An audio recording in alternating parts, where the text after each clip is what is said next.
From the mountains of central British Columbia to you listening around the world, this, my friends, is Spaced Out Radio. I am your host, Dave Scott, sitting in the captain's chair of SOR headquarters. We welcome you to tonight's show on our terrestrial affiliates around North America, digitally on TalkStream Live, Revolution Radio, and KPNL. All of our archives are free. Go to youtube.com/Spaced Out Radio. Do old Davey the favor, hit that subscribe button. You can follow us on Twitter at Spaced Out Radio, Instagram at Spaced Out Radio Show, and now on TikTok at Spaced Out Radio. Our website is spacedoutradio.com. We have a plethora of features for you. Rock out to Bumblefoot, read Shirky Poo's Newswire, check out our swag as well. Tonight's show is brought to you by Chive Charities. Help make the world 10% happier by visiting Chive Charities today. You can find them on our website. Man, do we have a great show for you planned tonight. We have Geraldine Orozco coming up here momentarily. Then in hour number 3, as Geraldine will be with us for the first 2 hours, we are going to go into the swamp and bring you the latest story from Swamp Dweller. Might be on Bigfoot. After that, a brand new feature here on Spaced Out Radio. I'm going to keep that a little quiet right now. Then at the back end, we have our Magic 8-Ball segment, Captain Shirk's News, and the Thought of the Dave. It's a jam-packed show once again, and it's a new year and a new you, which is why we're glad to have Geraldine Orozco back for the Spiritual You. An ET contactee, spiritual healer, and life counselor, Geraldine runs Bay Area Meditation out of San Francisco, California, where she literally helps counsel people from all around the world. Her DNA pre-programming is second to none. I should know, I've had it. And she uses her own experiences to help others find themselves. Her website, GeraldineOrozco.com. And I'm telling you, she's kicking off the new year. If you can't see her on radio, that's too bad for you. But that's a nice flat ironing and layering combination on your hair for 2022, Geraldine. Thank you so much. It's so good to be here. Happy New Year. Happy New Year to you and everybody that's here. It's such a pleasure to be here again. How was your holidays? Amazing. Much needed rest and getting revved up for an amazing year. This year is going to be incredible, so I'm really excited. So what did you do over the holidays? I actually went into a silent retreat for 2 weeks, and it was just really great to cleanse all of the heaviness of this last year. It was a really, really heavy year, so it was really nice to just kind of disconnect and recenter and kind of refocus what we're going to be doing for this coming year, which is a lot of exciting new things. Okay. So it was just reset time. Okay, so when you go into one of these retreats to just kind of delve into yourself for a little while, what goes on there? Is it all meditation and humming and maybe hitting a little triangle every now and again? Do you eat? Do you drink? What happens there? Absolutely, eat and drink. It's all about just coming back to the body, feeling the body, and being in the present moment, which can be very difficult when we're busy with our everyday lives, and I have an incredibly heavy schedule through the week and through the year. I've been working nonstop this past year more than ever with 3-4 sessions a day, and they can be very energetically draining. So it takes time. And then when I have conferences or events on the weekend, I'm just always on the run trying to be present. So sometimes it can be really taxing on the body.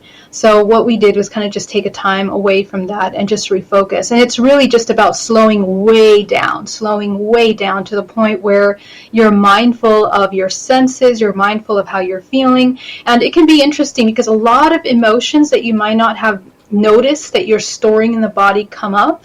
And that's when you start to get clarity. So it was a very humbling experience to recognize all the emotions that, have not been acknowledged perhaps, and work on them, address them, understand them better, and journey deeper into that emotional journey, which is something that we all need to do.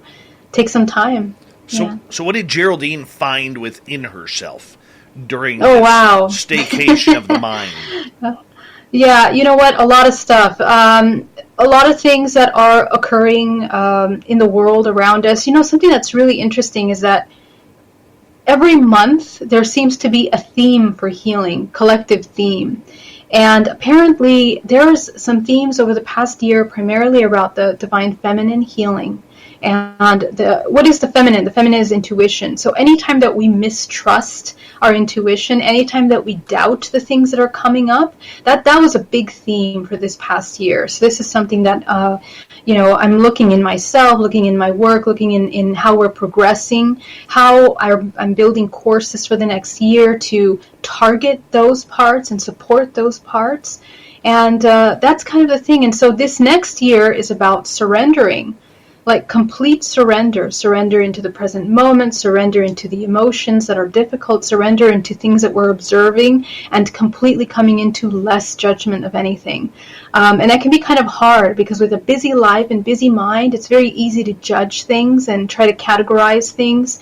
So pulling away from that habit is something that we have to kind of nurture ourselves through that process. So that's something that was really worked on. It sounds like you're kicking off your new year as a very, very strong and focused year for 2022, and that is awesome.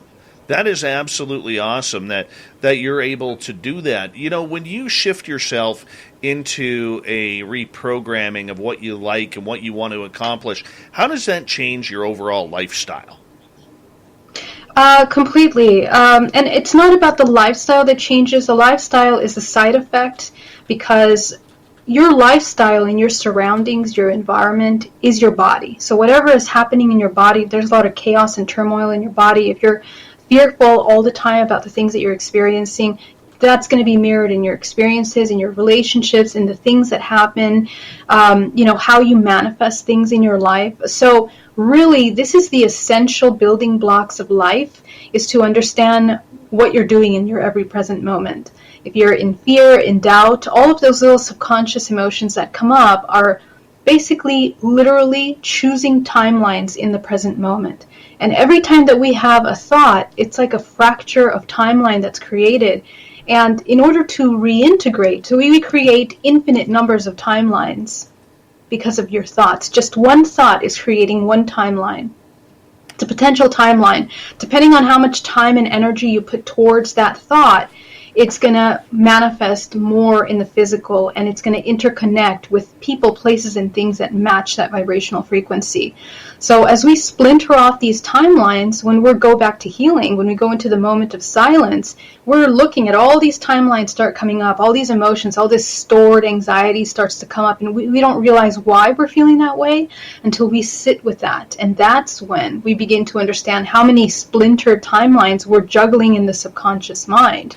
So when you begin to reintegrate, the integration is revisiting all of the splintered timelines that you created subconsciously throughout your day.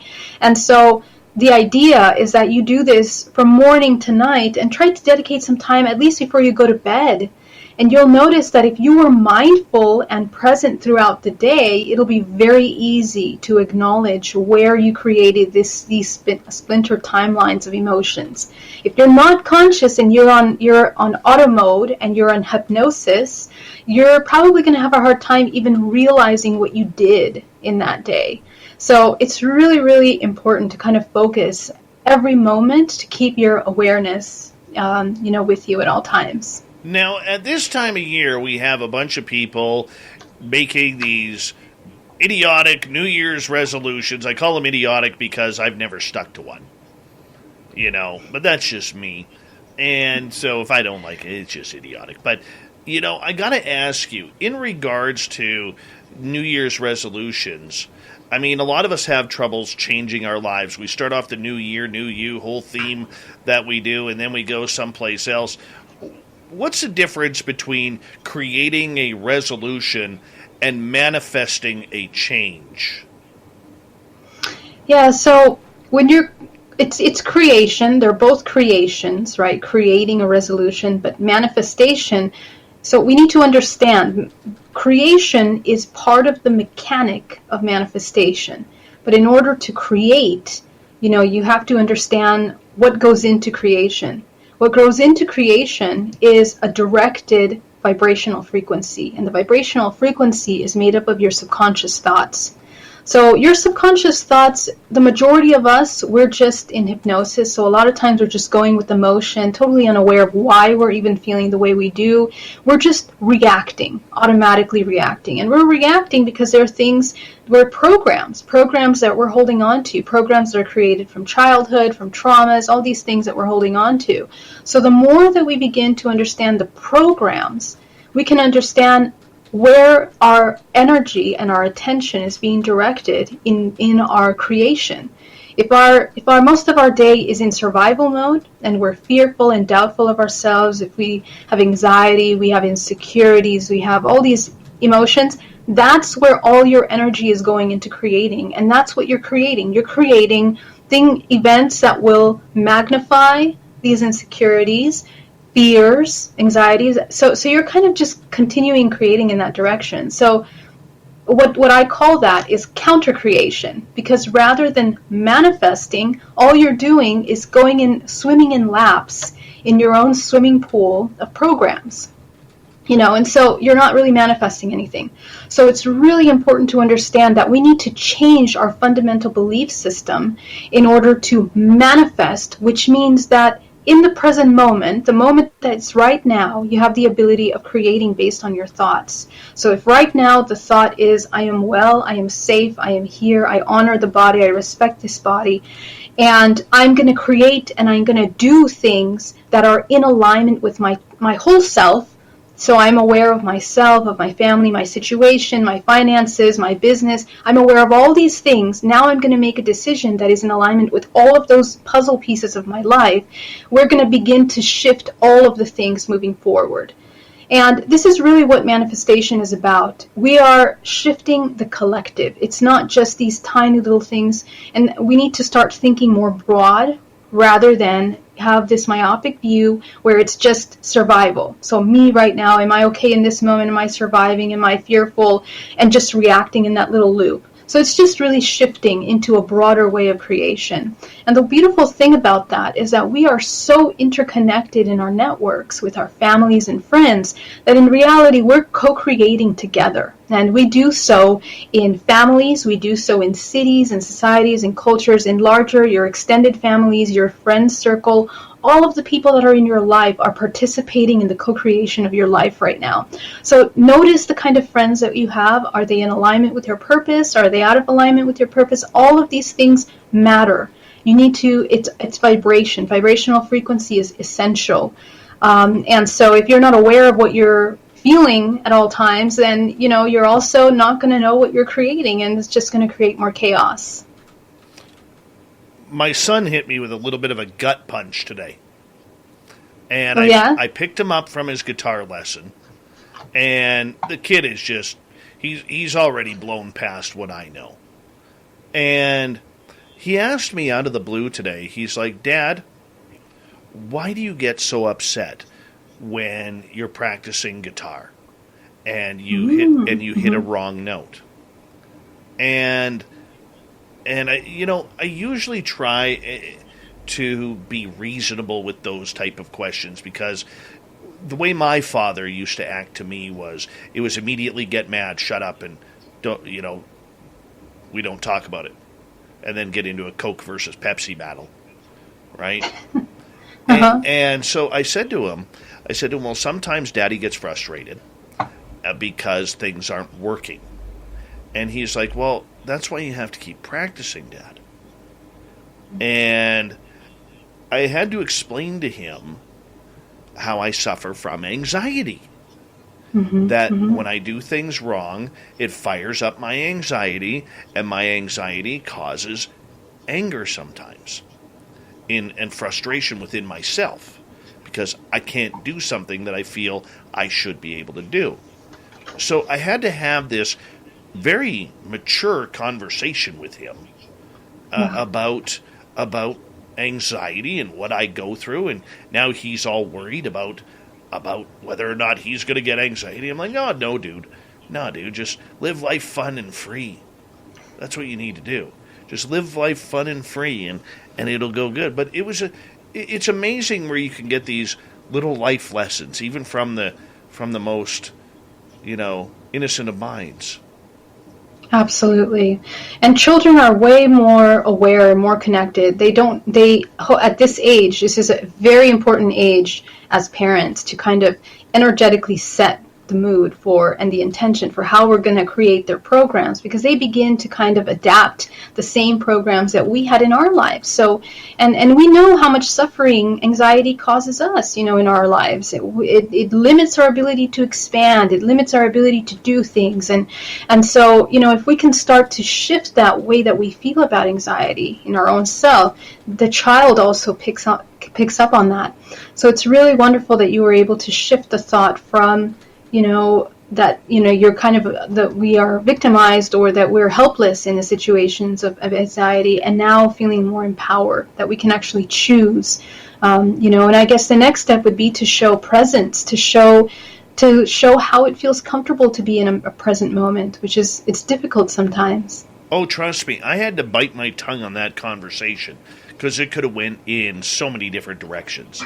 It really could have, because when I start talking about it, much like other people, when the bow breaks, the cradle falls. And when the cradle falls, Dave's a big mess with the words that he creates all over the place that just spew out. But, I mean, mentally speaking, at the beginning of the year, as we shifted on back, we tend to try and be stronger, or we think we're stronger at the beginning of a year, and spiritually speaking, we try to, bite that bottom lip, and we're going to fight the good fight, and we're going to do things the right way, we're going to eat well, quit smoking, drink less, party less, pay more attention to our family and spouses and partners, and we just, after about 7 days, we're like, yeah, hell with that, let's just go back to what's comfortable. Well, but then think about how much suffering we have when we are in that comfort zone. And you said such a perfectly wise thing, because that's the problem. We become comfortable with suffering, believe it or not. It seems so counterintuitive, and it's like, why would you be comfortable in a place that causes you so much discomfort and suffering? And so a lot of times when we're in survival mode, we continue these patterns of soothing that little inner child. Most of the time it's the child that's crying out, that's trying to get love, attention, affection, to feel safe, in their body, in their environment, in their work, in their relationship. And so if we listen to that child that's crying out, all the time, by creating all these events that are causing problems in our life and blockages and inability to manifest and to become successful, or whatever it is that we're trying to do in our lives, we can begin to change. And when we look at it that way, it becomes easier to work with the anxiety or with any of these emotions that we have. It's a redirection of your attention. If you see yourself as the child that needs something, and you acknowledge immediately what you need by that action that's causing you suffering, like in this example, we're talking about anxiety. It feels anxiety because the child feels unsafe. So if you can help the child feel safe, just let them know, remind them, I'm safe in this moment. I am conscious. I'm aware. I'm present. You're protected. I trust you. That's a really big thing. We don't trust the self. So the more we learn how to trust the self, we can begin to dissipate these kinds of emotions that inner child is having. And it really changes the way that we begin living life, because now it's more mindful. It's more genuine. It's more authentic, instead of going back to this pattern that's actually creating so much more suffering, because we're not moving anywhere from that place. And then we keep coming to these roadblocks where we're thinking, what happened? It's like, I never change out of this place. Nothing ever gets better. I keep feeling the same way. And we can be living lives that go way beyond that. We can be living lives that are healthy, that are vibrant, that are manifesting really our wildest dreams. And we can do that. So we need to learn that this present moment is magnificently powerful, and the mind mastering over those emotions and fears and that little inner child, and helping that child reassure it and teaching it what love is, what it is to have a parent, what it is to have affection, what it is to feel love. Because all of us in this entire world have been raised without knowing that. When we come in and our memory is swiped, we forget what love is, we forget what all those things are. So we have to teach ourselves. There's nobody that knows that immediately coming in. So, yeah. We got 3 minutes before we have to go to break at the bottom of the hour. Geraldine Orozco, the spiritual you, continues on. As the year goes on and as we start to get more comfortable within ourselves and get back into the groove of things, the holidays are over, the credit card bills haven't been paid yet, so we're still kind of smiling and, feeling festive through it all. How do we feed off of this positive, good energy that comes off the holiday to set that tone? Yeah, that's a really, really important point, because a lot of people feel depressed after the Christmas tree and the decorations and all the festive emotions go. And even I noticed the lady at the checkout in the grocery store, even her smile that she had, for the last 3 months of the holidays, it's now back to, a very serious frown.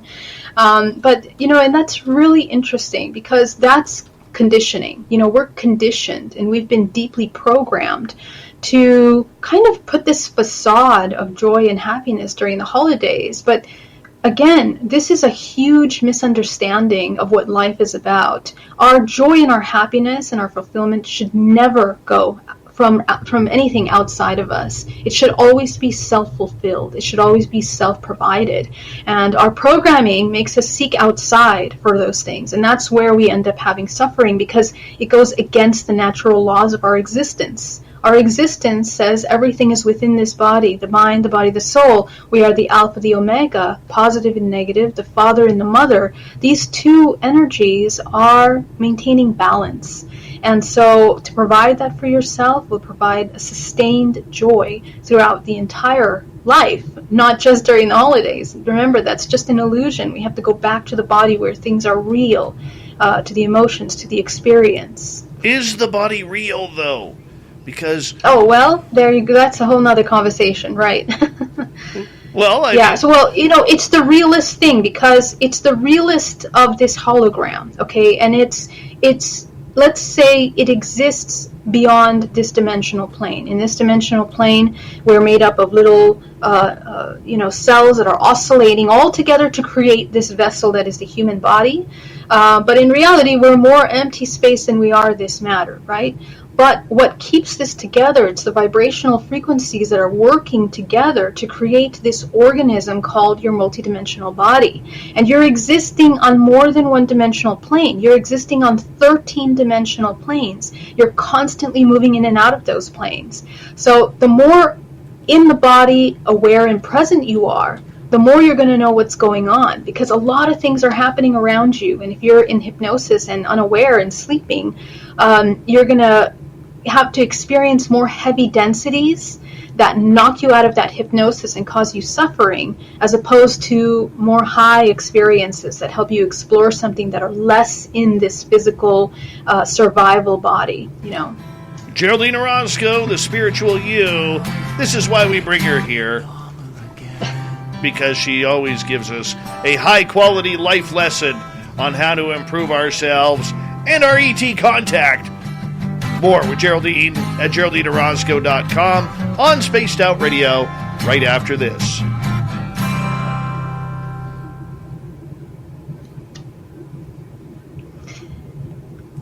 No offense, I'm laughing here, because I'm going to see something here. What's the temperature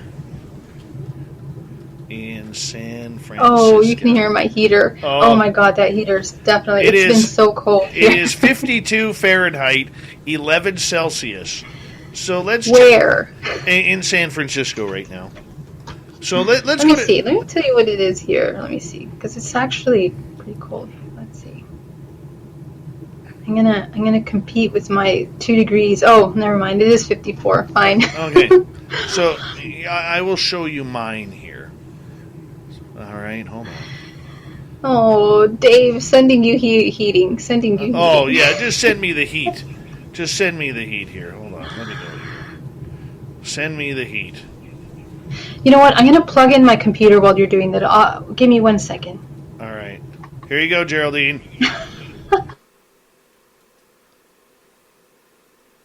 I really cannot complain. Oh, my gosh. Really, truly. Yeah, that's Fahrenheit. 10 degrees Fahrenheit. That's Holy Celsius. moly. And, at least it's not snowing tonight. or tomorrow. But but the 3 days after that are snow.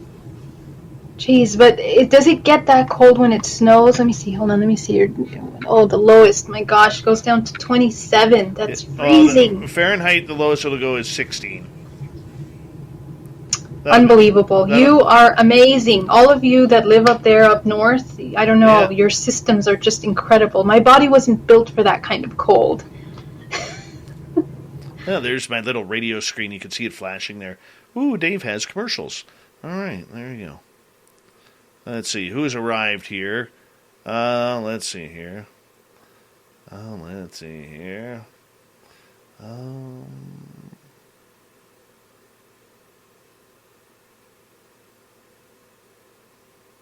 Were you on your phone? Is that where, oh, she stalled.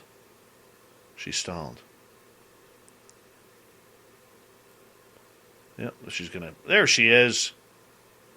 Can you hear us? Can you hear us? Can you see me? I can see you. Did I get disconnected? You did there for a second. Okay, good. I'm back. I should have plugged it right in there. So, what's with the new hairdo? Oh, just a little change, a little different thing. Mm-hmm. I do this from time to time. That's a win in my books. Yeah? No. Oh, that's good. I'm so glad to hear that. Yeah. Hello, Jerry O'Brien. I don't do it very often because it's very very requiring. Well, I know the feeling. I'll put mine down. I got mine pulled back right now. Yeah, what are we doing with that? Ooh, very nice. Look at how long. My God. I'm getting there. That's amazing. Gotta look good for Vegas, because when you show up, I'm going to be like, oh my God, there's Geraldine. Now I gotta compete. Now I have to compete. Why would you compete? I'm just saying. No, this is so nice. It's so nice that you're doing the Vegas thing. I hope everybody comes. It's going to be so wonderful. Yes. Hi, gorgeous Jessica McCreary. How are you?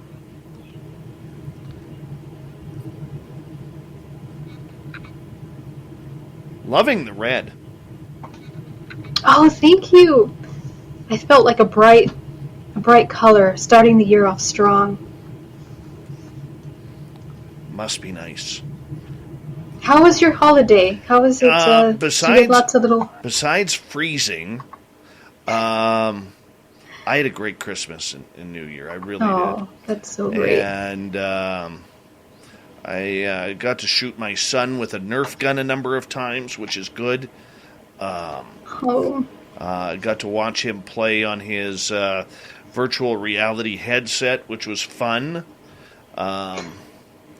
I pushed my boundaries on eating this holiday, and now I gotta get back on track again. But I will do it. Dave, as long as you eat with joy, like real joy and presence, it actually doesn't really matter what you eat, I know, to be honest with you. But you know what I have to do? I have to only eat until I'm hungry, until I'm full. Okay, right. That's presence. Exactly. You got it. I have to have clear presence on filling my plate up too full. Like tonight, for instance, I had a great cabbage and mushroom and garlic dish with some asparagus on the side. I had a vegetarian dinner. That sounds delicious. I was not craving the chicken that went along with it. So, anyways. Oh, wow. There you go. Thank you to Cat Chaser for the awesome super chat. Here we go with the second half hour, and we'll get Geraldine to lead us into where we're going.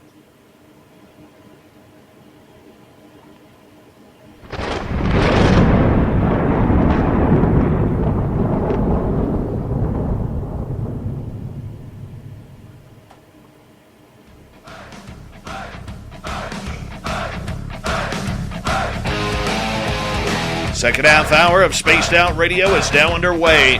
My name is Dave Scott. Thank you so much for taking the time to join us. We really do appreciate earning your listening ears. Want to remind you that if you missed portions of this show or others, check out our free archives by going to youtube.com/Spaced Out Radio. Do me the favor, hit that subscribe button. Our website is spacedoutradio.com. We have a plethora of features for you, including rocking out to Bumblefoot, reading Shirky Poo's Blues Newswire, and checking out our swag as well. Follow us on Twitter at Spaced Out Radio, Instagram at Spaced Out Radio Show, and now on TikTok at Spaced Out Radio. We continue on tonight with Geraldine Orozco's The Spiritual You. Geraldine is here once a month, near the beginning of each month, to tell us how to improve our Zen, our Chi, and our spiritual guidance for each and every one of us. Geraldine's website, GeraldineOrozco.com. Welcome back, Geraldine. Thank you so much. Once again, Happy New Year to everyone, and all my love to you. Thank you for being here. Well, we always appreciate it when you are here. Now, I know you had an abundance of topics that you wanted to get to tonight. Yeah, I think we started off exactly where we wanted to come into, and that's really taking a look at what this year is about and training ourselves to go into surrender. One of the things that is really coming up is the present, which is something that we hear a lot about, but we don't really do very much, you know. So it's really about learning how to be friends with the present moment. Happy New Year's. Nose, thank you so much for being here. Nose on scent. What do you mean by being with the present? Yeah. So, you know, what happens is that we kind of decide not to be friends with the present moment because of traumas that we've experienced. Usually in childhood, things or parents or family or friends that have kept us feeling that we need to protect and preserve parts of us that have become vulnerable, or it's not safe to be vulnerable. So the more we become friends with vulnerability, the more we're becoming friends with surrender and the present moment. Because in the present moment, anything can happen, anything can occur, whether we categorize it as positive or negative, it depends on our perspective. And that's something that when we hear that, it kind of makes us stress out a little because we're thinking, well, what do you mean? It could be something pretty terrible, and how would I be able to cope with that? Well, if we maintain our inner calm and inner awareness, our inner presence, when these things occur, because we're friends with that surrender, we enter a state of fluidity. And we're no longer tied to certain personalities, certain expectations, certain perceptions, certain ideas about what we should be experiencing in the moment. Because believe it or not, our programs of fear and even our programs of love and joy and happiness, they limit us from expanding. So we end up having very repetitive lives where we're only living in the little parameters of safety that we created for ourselves. And this really harms us in that because we are this multidimensional organism, we come into this physical body, we incarnate into the families with specific puzzle pieces of vibrational frequency to feel certain things, to experience certain things. And all of the traumas that we've had are little building blocks for an incredible life that once we transcend those blockages and trauma, you know, each one of you is set up for an incredible expression of greatness. And we limit our ability to reach that greatness because we keep, again, swimming in that little swimming pool of fears and programs that are limiting. So this idea that you are made for something much more expansive can be intimidating. And because we are trained to be afraid of the unknown. And that's what fear is. Fear is the fear of being an unknown. It's the concept of separation, that we are separate from ourselves, from the whole, from the mother. You know, that's what it is, because when we're born, we come from one to two. We are separating ourselves from the mother. So we experience that kind of separation infinitely in fractals. We experience that from source. We experience that as we fragment into dimensional expressions. And we experience that in the body, where we have all kinds of different perceptions of things, emotions, vibrational frequencies in the body. So we are learning how to experience a plethora and a spectrum of experiences. And so our job is to just experience them, to observe ourselves in those experiences. That's actually the purpose of this life. And this year will really accentuate that. And we had the preparation of the past 2 years of incredible amounts of unknown situations that left us frazzled and looking for a footing, right? In insanity, in what's true, in what's right, in our own safety, in our own bodies. All of these things kind of made us feel so unsafe. So now we have to really just ground in that uncertainty and use it to our advantage to go beyond our limiting beliefs into something that is greater. So all the things that you wish that you can create and achieve this year, build yourself up, not by expecting to achieve them, but being okay with whatever is going to happen, knowing that you're safe, creating a safe and really strong foundation inside the body. This is the building block of all co-creation. So this is something that I would really love to invite our listeners to do this month, specifically as January coming into the new year. This is not a moment away from your life. This is your life. This is in the present moment. This is right now. Whatever you're doing, just pull your attention for 1 millisecond into your body and where you are, your hand. Look at your hand. Look at your feet. Look at, feel the breath coming in your body. Listen to all the sounds that are available and around you, and just check in and observe the emotion that's in the body. A lot of us are like really, really tense all the time. Even myself, I found myself going into my retreat really tense, with a lot of tension. And I didn't realize how much in survival mode I was myself coming into this retreat, even though I meditate daily. It's little anxieties, little fears, little things people say. It's this constant feeling of wanting to control things that are around us. We want to control what people do. We want to control what they say. We want to control how they react. And it's such a joke, because even if we create all these things to control them, we can never control what they might do, because that's what consciousness is. Consciousness is the expression that, as you observe it, it begins to change. That's what we are.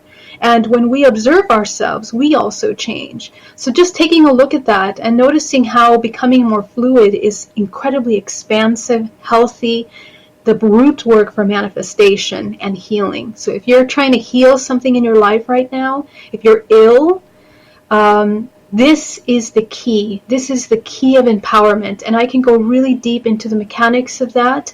But literally, when we're in survival mode, we're not allowing that source to flow through us. We are blocking it, and that's what causes illness, because it's like a leaf that you cut off the water source coming into the body.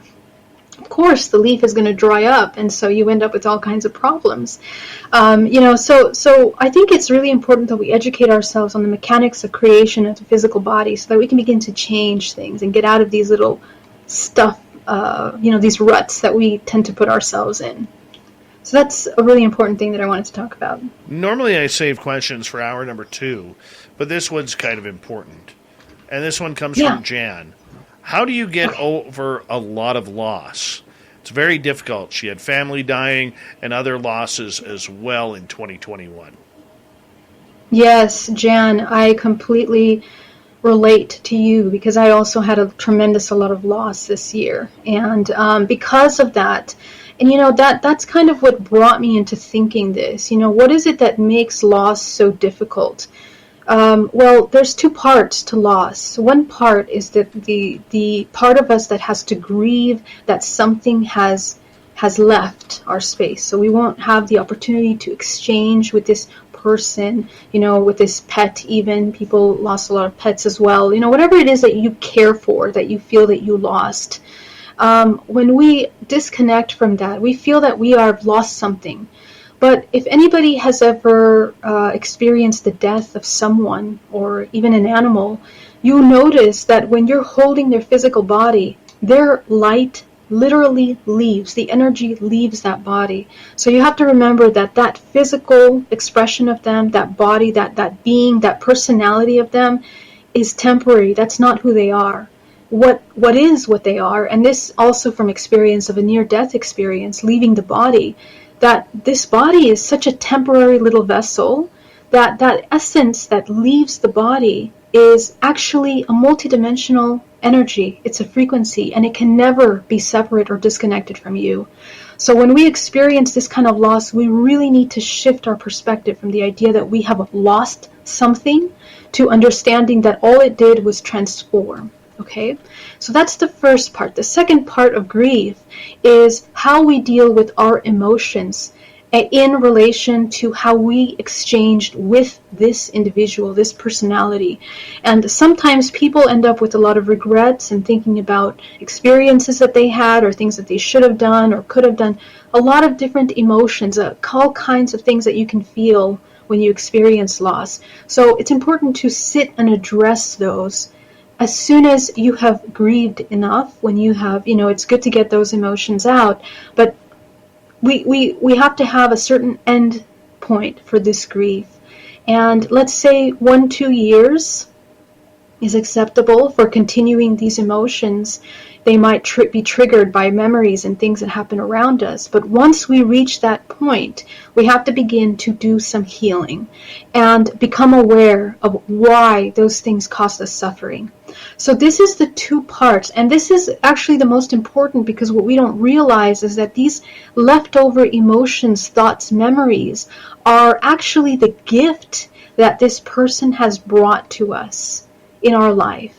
That is the lesson. Their presence in our life, that was the value that it brought. It brings growth for us, transformation, learning, acceptance, love. And so take an opportunity for this incredible moment that you're experiencing of being a human experiencing loss, to use that into a transformational growth, an opportunity for shifting. What lessons did you learn from the person's life? You can see so much and learn so much from that, and look in relationship to yourself. So this is really important.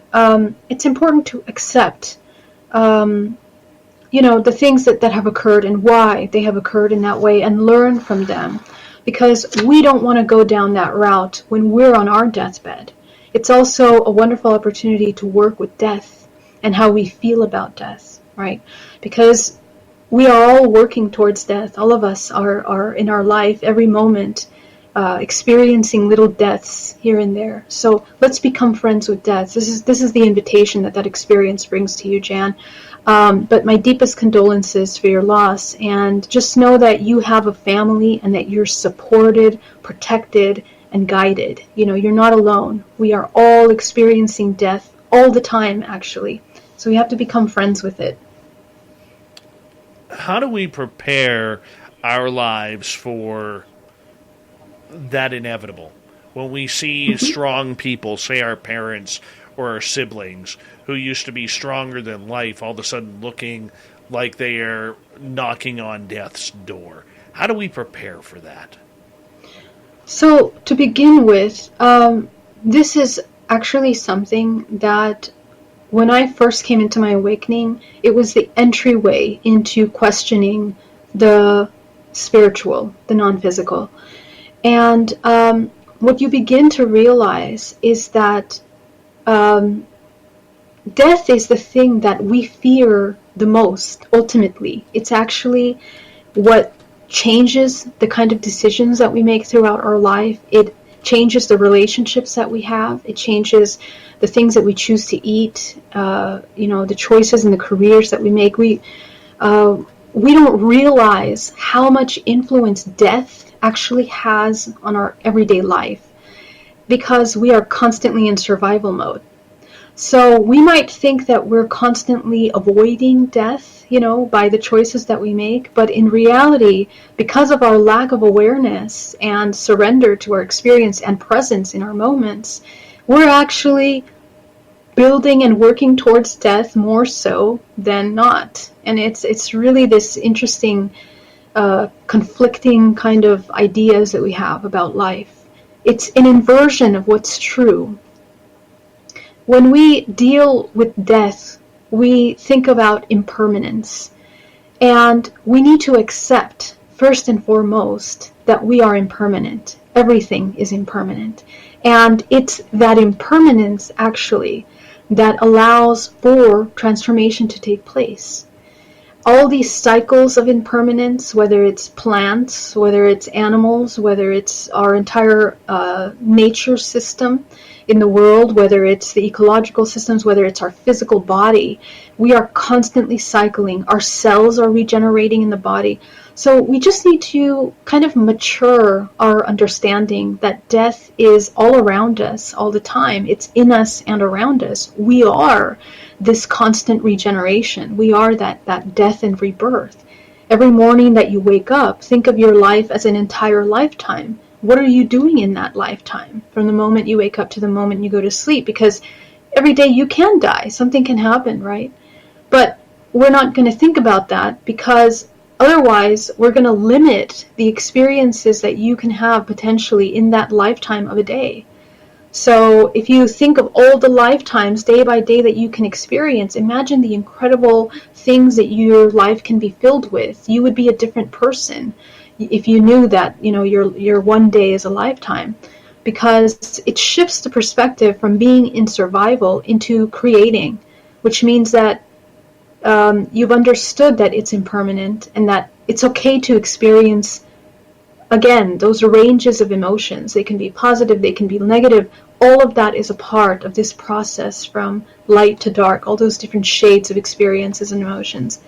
So if you live life just allowing those things to come and go like visitors, like emotions in the body, we tend to have a more enriching life. And also the body doesn't have to store anger or resistance for what it's experiencing, because that's what illness is. Illness is resistance. We begin to kind of shift away from that into a healthier body and mind. So this is how we can begin to change. It's just a change in perspective, and really it's the compassion of this kind of incredible truth that is available to us, that we can see everywhere if we take the moment to observe it. But do we have time to capture that moment? Life's expensive. Life is expensive with time.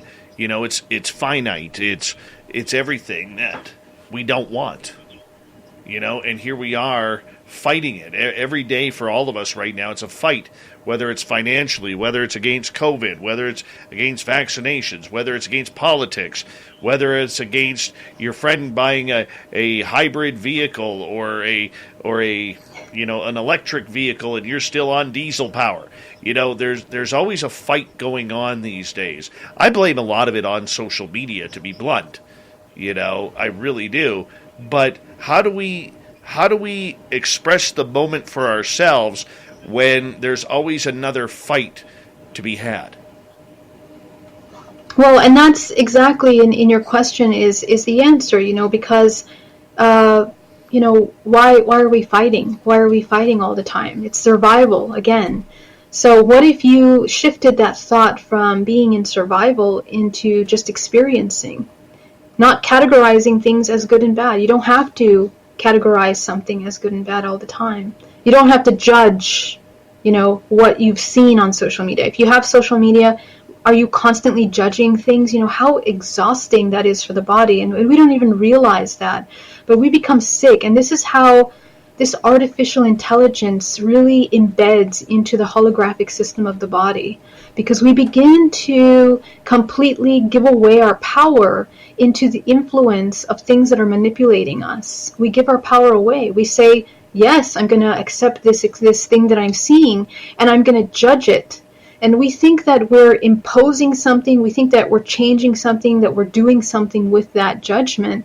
But all we're doing is in our own little tiny world causing ourselves a lot of conflict. It doesn't change anything outside of us. So we have to be kind of more practical, more realistic with what we do with our thoughts and our emotions. And this is kind of like the maturing that we're doing as a society right now. We're moving away from this, it's that inner child again, that is a capricious child that wants to put their words, that wants to say the things, that wants to judge, that wants to react to things. And with this illusion that it's actually doing something, but it's not. It would do more by embodying what it thinks it's right, right? And how do we know what's right? Is by observing things as they develop, as they manifest, as they unfold. You can begin to see more things. So in that stillness, you have the ability to do that. If you're constant reacting, you're only looking at halfway things. You're only looking at part of things. You're not seeing the whole truth. So this is the thing, that shift of not being in survival mode is actually the healthiest thing that we can do right now. And it's not just a concept. It literally is the foundation for health. If you're in survival mode, your immune system is going to go down. Your constant adrenaline, the constant fear, the anxiety is causing this incredible chemical that is just really inflammating all the parts of the body. It's inflaming the different parts of the body. And so you're afraid of death, but yet you're causing yourself death in your body, you know? No. So we need to pause and stop that behavior. It's not good for you, you know? And it is life creating to do that rather than to be judging. So this is part of the mastery of the human body. This is what we're here. We're here to understand this exact key process, that things are not just about reacting or the sensation body. You know, we want immediate satisfaction. We want, oh, I told her something, and maybe she took a moment and thought about it, and it made us, you know, our adrenaline rush, it made us feel good about ourselves, but then such an empty illusion of joy, you know, this illusion that we did something good. We're just kidding ourselves, and we lie to ourselves like this a lot.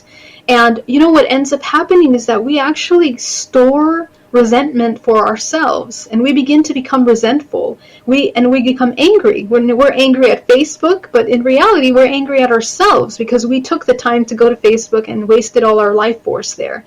And with all these things that are happening outside of us, you know, we're angry because we can't use our intuition to decide what's right for us. So we need to train ourselves to be intuitive, to connect with what is good for us. And we're only going to know that by observing and getting to know the body, by being present with the body.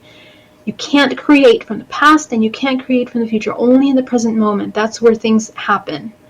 So that's essential right now.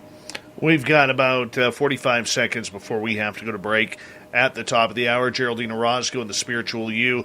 Continuing on, we will take questions in hour number 2 for our audience, as we always love it when Geraldine comes in and literally tells us how to get healthy.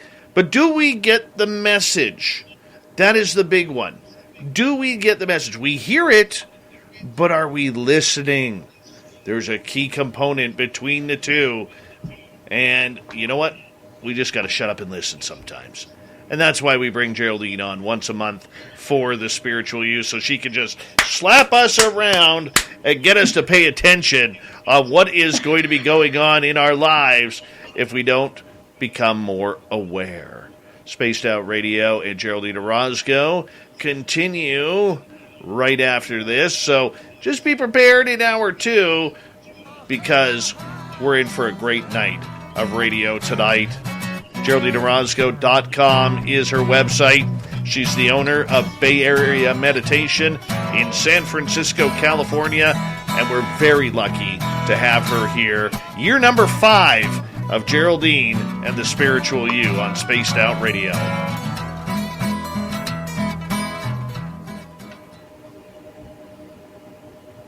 Year 5. I can't believe that. That's amazing. Where did that go?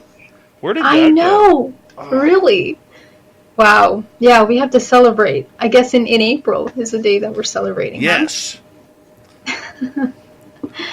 Wait, I'm going to grab some water and I'll be right back. You go. Okay.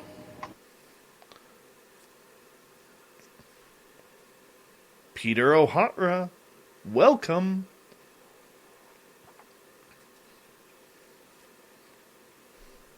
Happy New Year, the lovely and talented Jennifer Lane.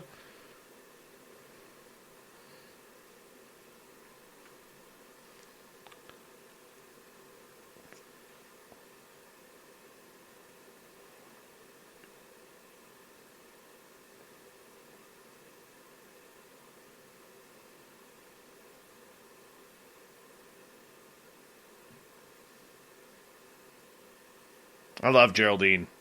She is so brilliant.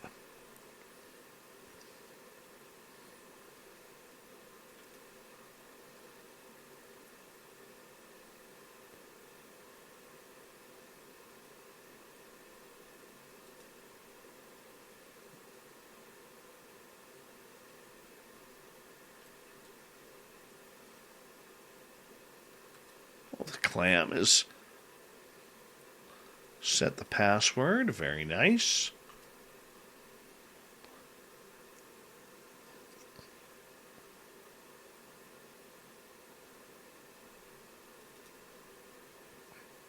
Boy, do I have a surprise for all of you in hour 3.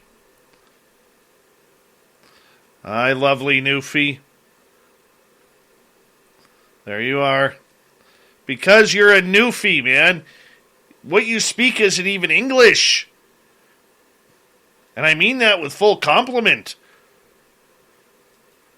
Brazelhoff, how you doing, buddy? No, I haven't had the full beard in a while. Oh, you gotta wait till hour 3, people.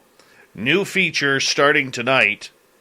And don't forget that we have our battle plans for Las Vegas, April 22nd through 24th. We are starting the party off on the 22nd for the SOR party in Las Vegas, Nevada, at the Stratosphere, where we are going to rock out at their center bar. And then on Saturday, we're going to all have lunch at the Hard Rock. We'll take in a live show because Lynn and I are going to do a live show, probably with the dudes from UFO Garage, little Benny Jenkins, and our good buddy Joe Strelsky. And then we're going to finish off the night hanging out at Planet Hollywood, having some fun there. For those who are staying through Sunday, we're going to meet up at Treasure Island's Gilly's Saloon, have a drink there, have a bite to eat, and have some fun. I'm telling you, it is a weekend of awesomeness. Planned the SOR first annual Vegas party. We want all of you to be there if you can. Right? Cajun Jules, how are you? Welcome back. So, we want to make sure that you can all try and make it. If you can't, we do understand. And that's right, Newfie. There's a good line right there. This is how the Newfoundlanders speak. Yes, by that's right. Is a da by day or da by dat builds da boat. He like it. Beautiful. Absolutely beautiful. I love it.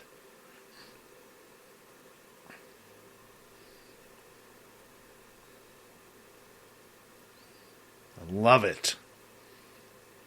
That's awesome.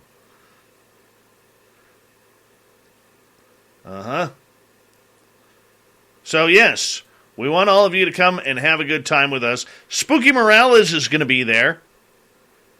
Yeah, he's going to be playing his trumpet for us. When we literally call it the night and head back to our hotel rooms, that's when Spooky Morales will get up on the tables and start playing his trumpet. It's true.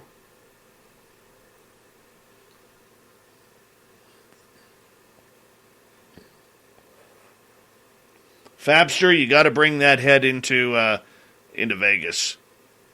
Mennonite Abe is coming. We know Mennonite Abe is going to be there. We know Amy Vegas O and Candy Romero are going to be there.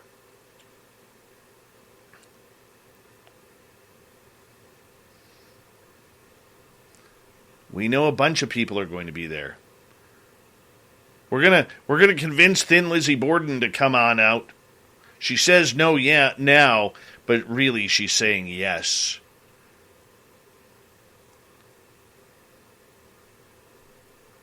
Mama Susan needs to come. We need Obie Flett there. Super Duke from World Bigfoot Radio. He needs to show up.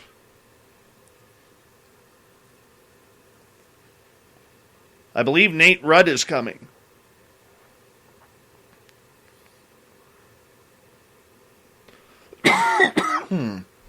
Big thank you to Cat Chaser for kicking off the Super Chat tonight. Really do appreciate that, Cat Chaser. Thank you so much for the love. And the Super Chat is a good way to support what we do on this show on a nightly basis. So thank you. Geraldine will be with us one more hour here on the show. And here we go. You're listening to Spaced Out Radio with Dave Scott. Follow Dave on Twitter at Spaced Out Radio and on Facebook, Spaced Out Radio Show. Here we go with hour number 2 of Spaced Out Radio tonight. My name is Dave Scott. Thank you so much for taking the time to join us. We really do appreciate earning your listening ears wherever you are on this beautiful planet we call Earth. Hello to everyone listening in on our terrestrial affiliates around North America and digitally on TalkStream Live, Revolution Radio, and KPNL. All of our archives are free. Go to youtube.com/Spaced Out Radio. Just do old Davey the favor, hit that subscribe button. The Desert Clam has set the password for tonight in the SOR Space Travelers Club. Palimpsest. Palimpsest is your password. Use it wisely, Space Travelers, as the Clam sets the password each and every night right here on Spaced Out Radio. Our website is spacedoutradio.com. We have a plethora of features for you. Rock out to Bumblefoot, read Shirky Poo's Newswire, check out our swag as well. Follow us on Twitter at Spaced Out Radio, Instagram at Spaced Out Radio Show, and now on TikTok at Spaced Out Radio. We continue on tonight with Geraldine Orozco and the Spiritual You. GeraldineOrozco.com is her website, as she joins us near the beginning of each month to kind of set the pace for some Zen and Chi in our lives. And she is also the owner of Bay Area Meditation in San Francisco, California. Geraldine, welcome back. Hi. So Hi. Happy to be back. We're glad you're here, too. Glad you're here, too. Of course, it wouldn't be a show with you if we didn't get into a little bit of ET research. You know, because let's do it. For a lot of us, we hang out and we hear shows like this, and we're like, how come this stuff never happens to me? Why does this not happen? Why can't I see UFOs? Why don't I get taken? Why can't I have this experience? Why? There's a lot of why questions there, Geraldine. Yeah, and it's very interesting. What is ET contact? I mean, I've been researching this, I guess, in a dedicated way over the past 5 years. And, but as you know, I've been a lifelong experiencer. But it's interesting how the concept and the idea about ET contact changes as you learn more, as you bring in more understanding, as you experience more. Even in the communications and contact, things change, in how you're experiencing things. But what I've been realizing more and more is that ET contact really is about your vibrational frequency. And we can initiate this contact. We say initiate, we think it's something that is actually external to us. But again, the concept is that we are one. You and I, all of us here in this show are one. And so it's the same with these beings. They're also a part of us. They're an aspect of ourselves. So we need to raise our vibrational frequency to a certain level in order to be able to consciously remember and interact with these beings. And that's something that a lot of people, they don't realize. Some people don't put those two together until later on. But, in my research and in my support groups, what I discover time and time again is that these contactees are either experiencing meditations or have been doing the work or something like this, where they begin to have these experiences, and sometimes the person standing next to them in a room doesn't have the same experience. And there's many sides of this, but we are the ones that we can initiate and create the contact by raising our frequency. And it's literally coming into a state of neutrality and love, if possible, the highest level possible. This allows the vibrational frequency. You're activating not only dimensional layers of your multidimensional body from the inside out, but even just like in everyday experiences, we're creating based on our vibrational frequency. So if you have subconscious beliefs of fear, your experiences that you have are going to match the fear. So it's the same with ET contact. You have to be aware of that. So what that means is that even in your contact, if you're doubtful or fearful, it will decide and define the kind of beings that you come in contact with. So this is very important. Also, there isn't a case that I haven't heard when a person wants the contact, they do end up having some kind of contact at some point. But the contact has to be wanted in the very deep subconscious level. That means any doubt, any fears, any anxieties about that have to be neutralized and addressed. Therefore, it opens up energetically the body. So you are an organism of 13 dimensional layers. And when you're in a high vibrational state, you are activating the top layers, your solar plexus up to your crown, going up to the 9th, 10th, 11th, 12th. Most contact for most people occurs between the 8th and the 12th dimensional plane. This is where we're coming up to a spectrum, a ranges of vibrational frequencies and entities and beings. So we need to learn how to navigate that just the way we're navigating our everyday life, just the way we come in contact with someone that is maybe angry all the time. We need to know how to interact with them. This is the difference between having traumatic experiences and experiences that are more high vibration. That neutral state is essential to this kind of contact. It'll also avoid traumas, long-standing traumas, because remember that we are translating things that are happening in these dimensional planes in which the laws of physics are different, concepts of reality, concepts of relations are different, values are different, and we're filtering them through our human perception. And so that can cause a lot of conflict. When we wake up or we become conscious in an experience, we're wondering what's happening to us, what are they doing, I'm being abused or affected, or something is happening to me, and we can create a lot of trauma for ourselves. But in order to heal that, we have to understand what it means to navigate higher dimensional planes. We're dealing with things beyond the body, beyond the limitations of this human perception. And that's where things begin to kind of broaden. So we have to be prepared for that when we are asking or desiring contact, because again, this neutral point, this flow state of acceptance is good in your everyday life as it is in these higher dimensional planes when we're navigating and exploring. So it would be very beneficial to do that. So in meditation, what I teach is to close your first 3 chakras, and what you're doing is you're controlling all of the baggage that you have not resolved, all of the fear emotions that are here in the first 3 chakras. You're closing them, and you begin to open your heart, your throat, and your third eye. And this is how you train. This is the body as a psychic. A psychic is naturally born with her first 3 chakras mostly controlled, and the top 3, especially the third eye, wide open. So you can bring yourself into that state. You need to be in that state, because that's how you're going to be able to navigate and see and interact with other dimensional beings, okay? However they might present themselves to you. So now that you are open, bring yourself into authentic joy, into surrender, into love.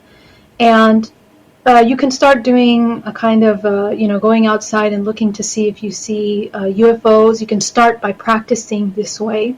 And be conscious that when you go back to sleep, you're going to maintain that high vibration. For when you doze off into sleep, you're going to practice being aware. You're going to practice lucid dreaming, and you're going to practice astral projection.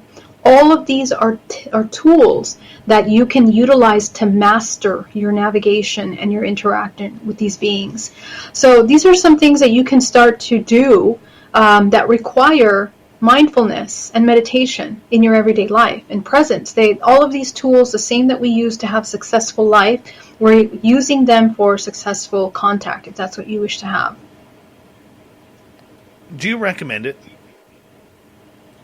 I think that we, as a collective organism, have incarnated in the physical body at this specific time in the evolutionary point to expand beyond dimensions.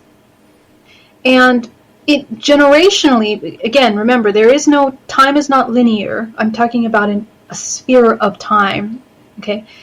All of these points of experience that we've had on this earth, on this cell of an earth, this organism of an earth, allowed us to experience many ranges of life forms, from earth beings to interstellar beings. And we have that in historical record. That has been a part of our history. It's a part of our creation, and it's a part of our future. So ET contact is the exploration of yourself. It's the exploration of your abilities at the highest point of your expression. It's a must, because as we are moving with technology, which is also turning into more organic, we need to choose whether we are moving towards organic or artificial intelligence. And the only way to do that is to learn quickly how to navigate these dimensional planes, because quantum computers, quantum technology is operating on those dimensional planes in which we can experience non-physical entities and beings. So this is the next step in our evolution. It is the future. It is what we're headed for. And it's required for the health and the evolution of this body right now. So yes, you need to explore. But don't just get fascinated and distracted by that, because that's a mistake that a lot of us do. It's the spiritual and the soul and the presence in the creation body that is essential to those experiences. Because if you do it the other way, you're going to experience all kinds of things that you're not going to be happy to see, because you're filtering from a different place. So that's really important. Chris Mo in Austria wants to know, what are the common reasons people would want to have contact? That's a good question. And I can't speak for other people necessarily, but my experience working with hundreds of people that come to my support groups is people that already have had contact, people that are already aware of the non-physical. They usually begin with paranormal experiences, whether it's ghosts or ETs or things that are moving or orbs, everything to Bigfoot, to seeing UFOs. And from there, I guess the next maturity point from those experiences and the awe of those experiences is to begin to question the mechanics of those experiences, and that's where you start going into consciousness. So I think that it's a wonderful, those that are having those questions are truly evolving as an organism. I think they not only are they born with a specific vibrational frequency, they're usually what we call star children, but they're usually people that have come into the earth with some kind of memory and awareness already of the non-physical. And they are usually already quite, comfortable in those spaces. And I think that's a certain design of certain organisms on earth that have chosen to experience that. And they participate in the whole evolution of the whole, because there's some people that don't touch that topic at all. And they're here to experience different spectrums of the human condition, okay? But those that are interested in that, they have gifts. They already have a lot of their energy centers opened up. They've been working many lifetimes, many timelines, and they have somehow agreements to remember conscious experiences or to question and dive into those areas. So I think that it's just part of the design of this human expression, what we're here to do. And it's inherent. It's a part of them already. It's already a part. That means they've already experienced, they already know. So, I think that's how I would want to answer that. I mean, I hope that answers the question, Chris. All right, let's get to another question here. This one from Black Dragon. Geraldine, do you believe in ancient energies? Well, that's an interesting question, but in order to believe in ancient energies, I think we would have to believe in time as being at least somewhat linear, because ancient would mean that there's something in the past. And I don't think of time at all like that. I think that we are existing simultaneously with other timelines, whether it's ancient Egypt, whether it's Lemuria, whether it's all of these ancient cultures and civilizations that were existing on our Earth. They're not existing in our current timeline, but they are existing simultaneously in other timelines. And we are experiencing the residue of that existence. It's like the merging of those two worlds.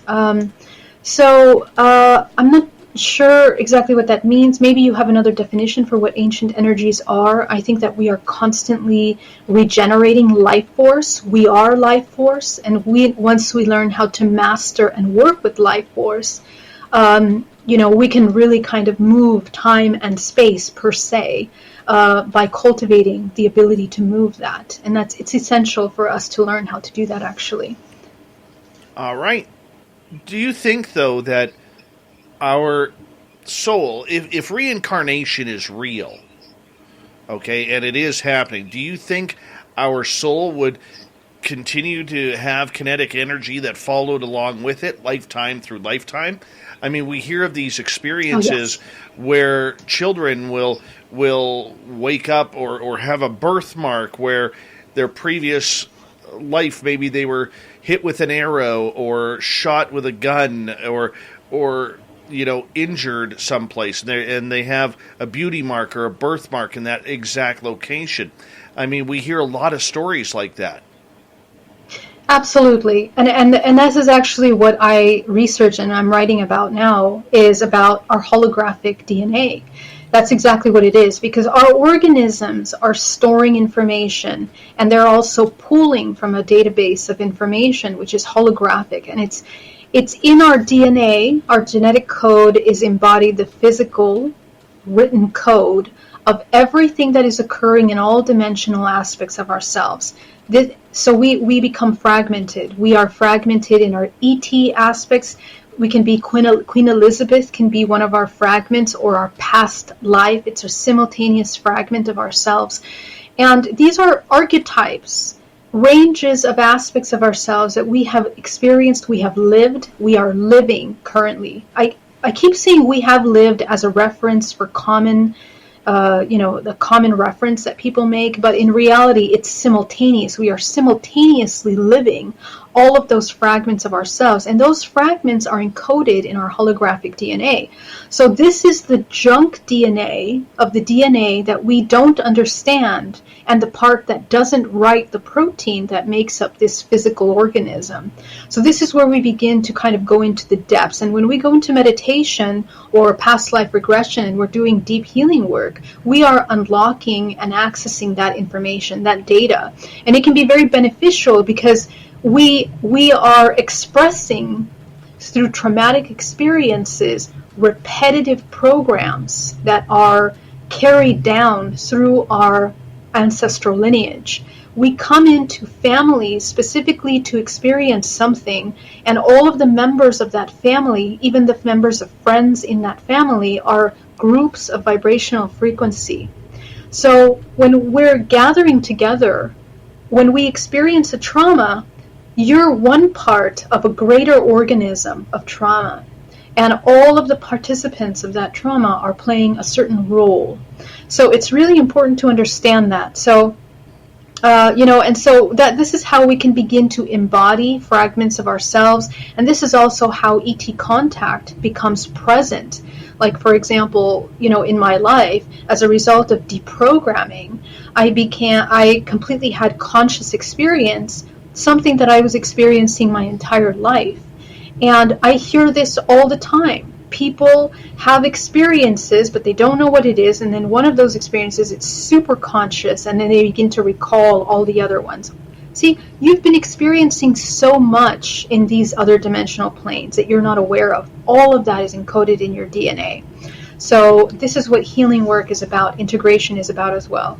We got time for one more question before we got to go to break at the bottom of the hour. This one comes from Xochitl Paez. Hi, Geraldine. Is it possible to not know you've had contact due to low vibration in this dimension, but higher in others? We got about 3 minutes. So, Chil, so good to see you. Love you. Is it possible to not know you've had contact due to low vibration? Yes. So this is essentially how it works. If we maintain in a low vibration, like survival mode, for example, the kind of non-physical experiences that we're having are usually going to be people that have deceased and are in between. See, you're only, if at all, because you're already quite psychic, experiencing things in the 8th up to the 10th dimension. And usually those things are terrestrial, paranormal things, and then when you start going up to the higher dimension, that's when you start getting more conscious ET contact. But it means that you've had all of those things. So it's just a matter of meditating and then, revisiting some of these experiences to understand what you experienced unconsciously. All right, one more. Newfie here. Surprised as being able to write in English, considering it's a whole different language on the east coast of Canada. But he's in BC now. In our spiritual form, we have no wants or needs, no disease. What could we possibly take away from our time on Earth and bring to the eternal realm? Fantastic question. This is one that I spend a lot of time exploring myself. Because the question is, if we are a fractal of source, what is the purpose of that? And the correct answer to that is I don't know. And I tried to know. I tried to explore and experience that. But anytime that I came close to understanding this and observing what the organism looks like beyond this multiverse, the concepts are so expansive that it's so hard for us in the human form to conceptualize this existence. And so what I notice is that, this might be a little bit longer answer, so maybe I'll continue when we get back from break if I can't make it. But when you understand that you are an organism, your human body, your family is an organism, the Earth is an organism, the galaxy, and then infinitely, organism within organism. Essentially, it's about exploration and experience, and it's also about creation. And there are many building blocks to creating those things and to experiencing those things, but it's evolution. It's a natural expression of evolution. All these things are evolving, at the same time, simultaneously. So part of evolution is growth, understanding, and moving from low vibration into a high vibration. And I would love to go deeper, but we have to. We will go deeper when we get back from the break here. Thank you, Geraldine. And, of course, Geraldine Orozco's The Spiritual You happens near the beginning of each month here on Spaced Out Radio. Her website, GeraldineOrozco.com.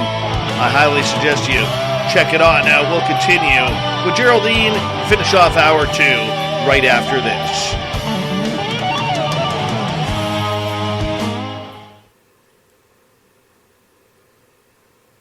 All right, we're clear. Great. Yay. That was a great question, Newfie. Yes. So that's actually such a great question. A Newfie is a Newfoundlander. Oh, very nice. I love that. Never been there. Me either. Apparently it is very beautiful, very scenic, gorgeous ocean views where you can literally sit on the ocean and watch the icebergs or the whales jumping.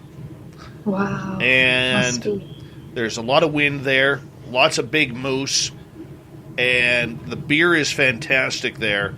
The people are probably the nicest in Canada, most of them, and it is extremely haunted. Wow, really? That's interesting. Extremely haunted.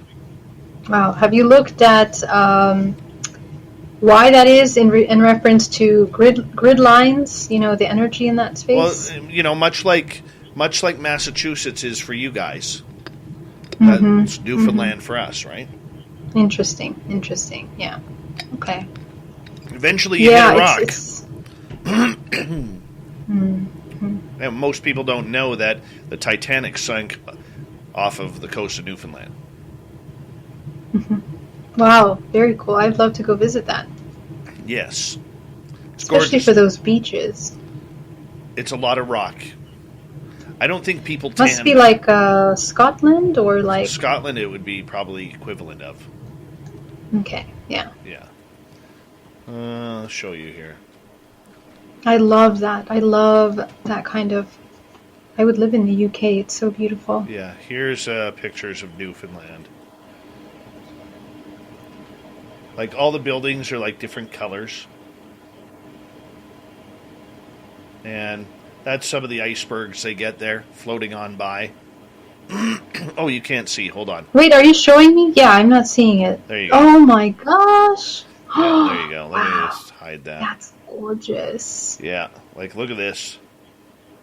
Wow. Yeah. It must be cold, but I wonder how it is in the summer. Like, would you not like to live there?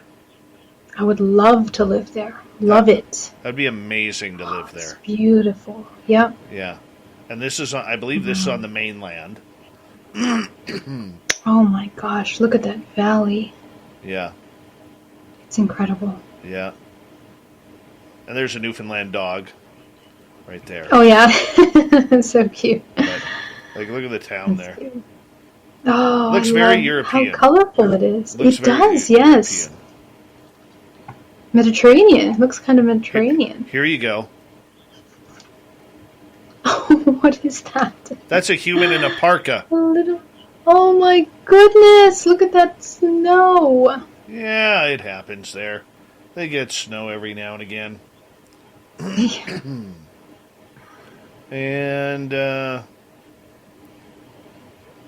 yeah, the icebergs are incredible there.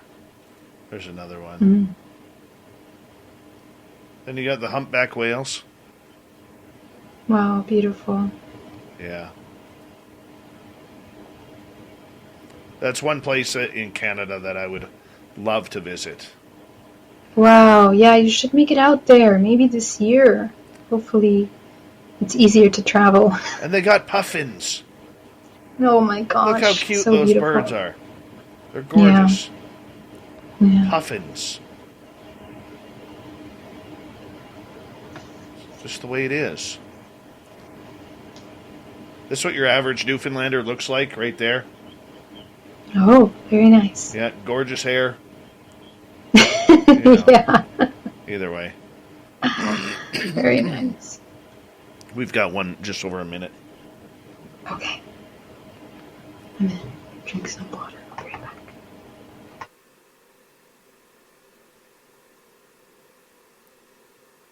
Now I gotta find Newfie's question again. There it is.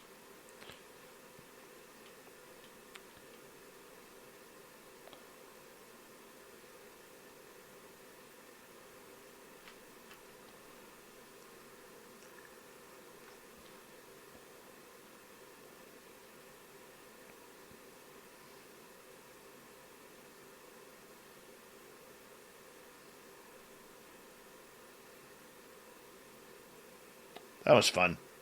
Don't forget this weekend, Lynn Wallington, 6 p.m. Pacific, 9 p.m. Eastern. She's going to have a couple of great guests this weekend, followed up by the after hours to take you into late into the night. We would appreciate that. You tuning us in, especially for Lynn, and especially for the afternoon or the after hours show. We're going to continue here right now.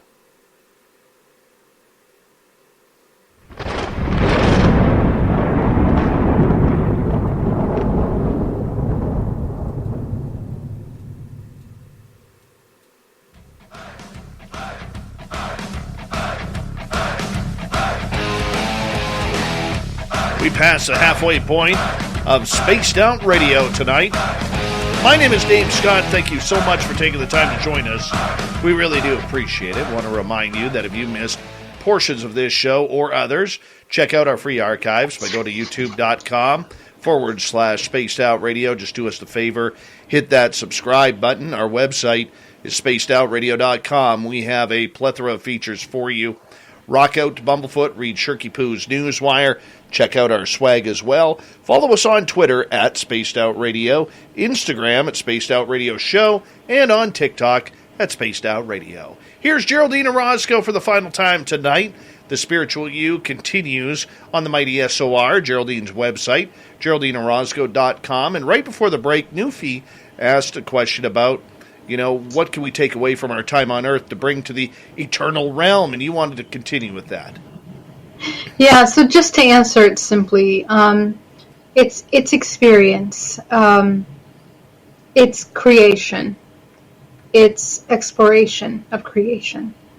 And through the exploration of creation is how we move. It's a movement of the whole. The entire multiverse, the universe is moving, and that movement is creation. It's experience, and we're existing in that. And so if you look at how that function manifests itself on all the different dimensional planes, this is how we're defining it from our perspective, because we're human. We try to fit it into our human brains, but in the higher dimensional realms, it's translated as something different, something way more expansive. But in our mind, it's to experience and to evolve. All right, let's move on to another one. John Music says, "Wonderful to meet you, Geraldine. What can be done to make so great to meet you? What can be done to make the powerful tech companies to fully support and believe in this global non-human reality disclosure movement? Do they believe? Can't they help us?" That is a very interesting question. So nice to meet you, John. I guess there's so many parts to this question that I guess what the first takeaway is, can they help us? And that's the thing where I want to start first. The idea that we need help. The thing is essentially that we don't need help from anyone, from anything outside. First of all, because again, to effect change in this world, it begins with us, with what we're doing, how we're contributing to this system.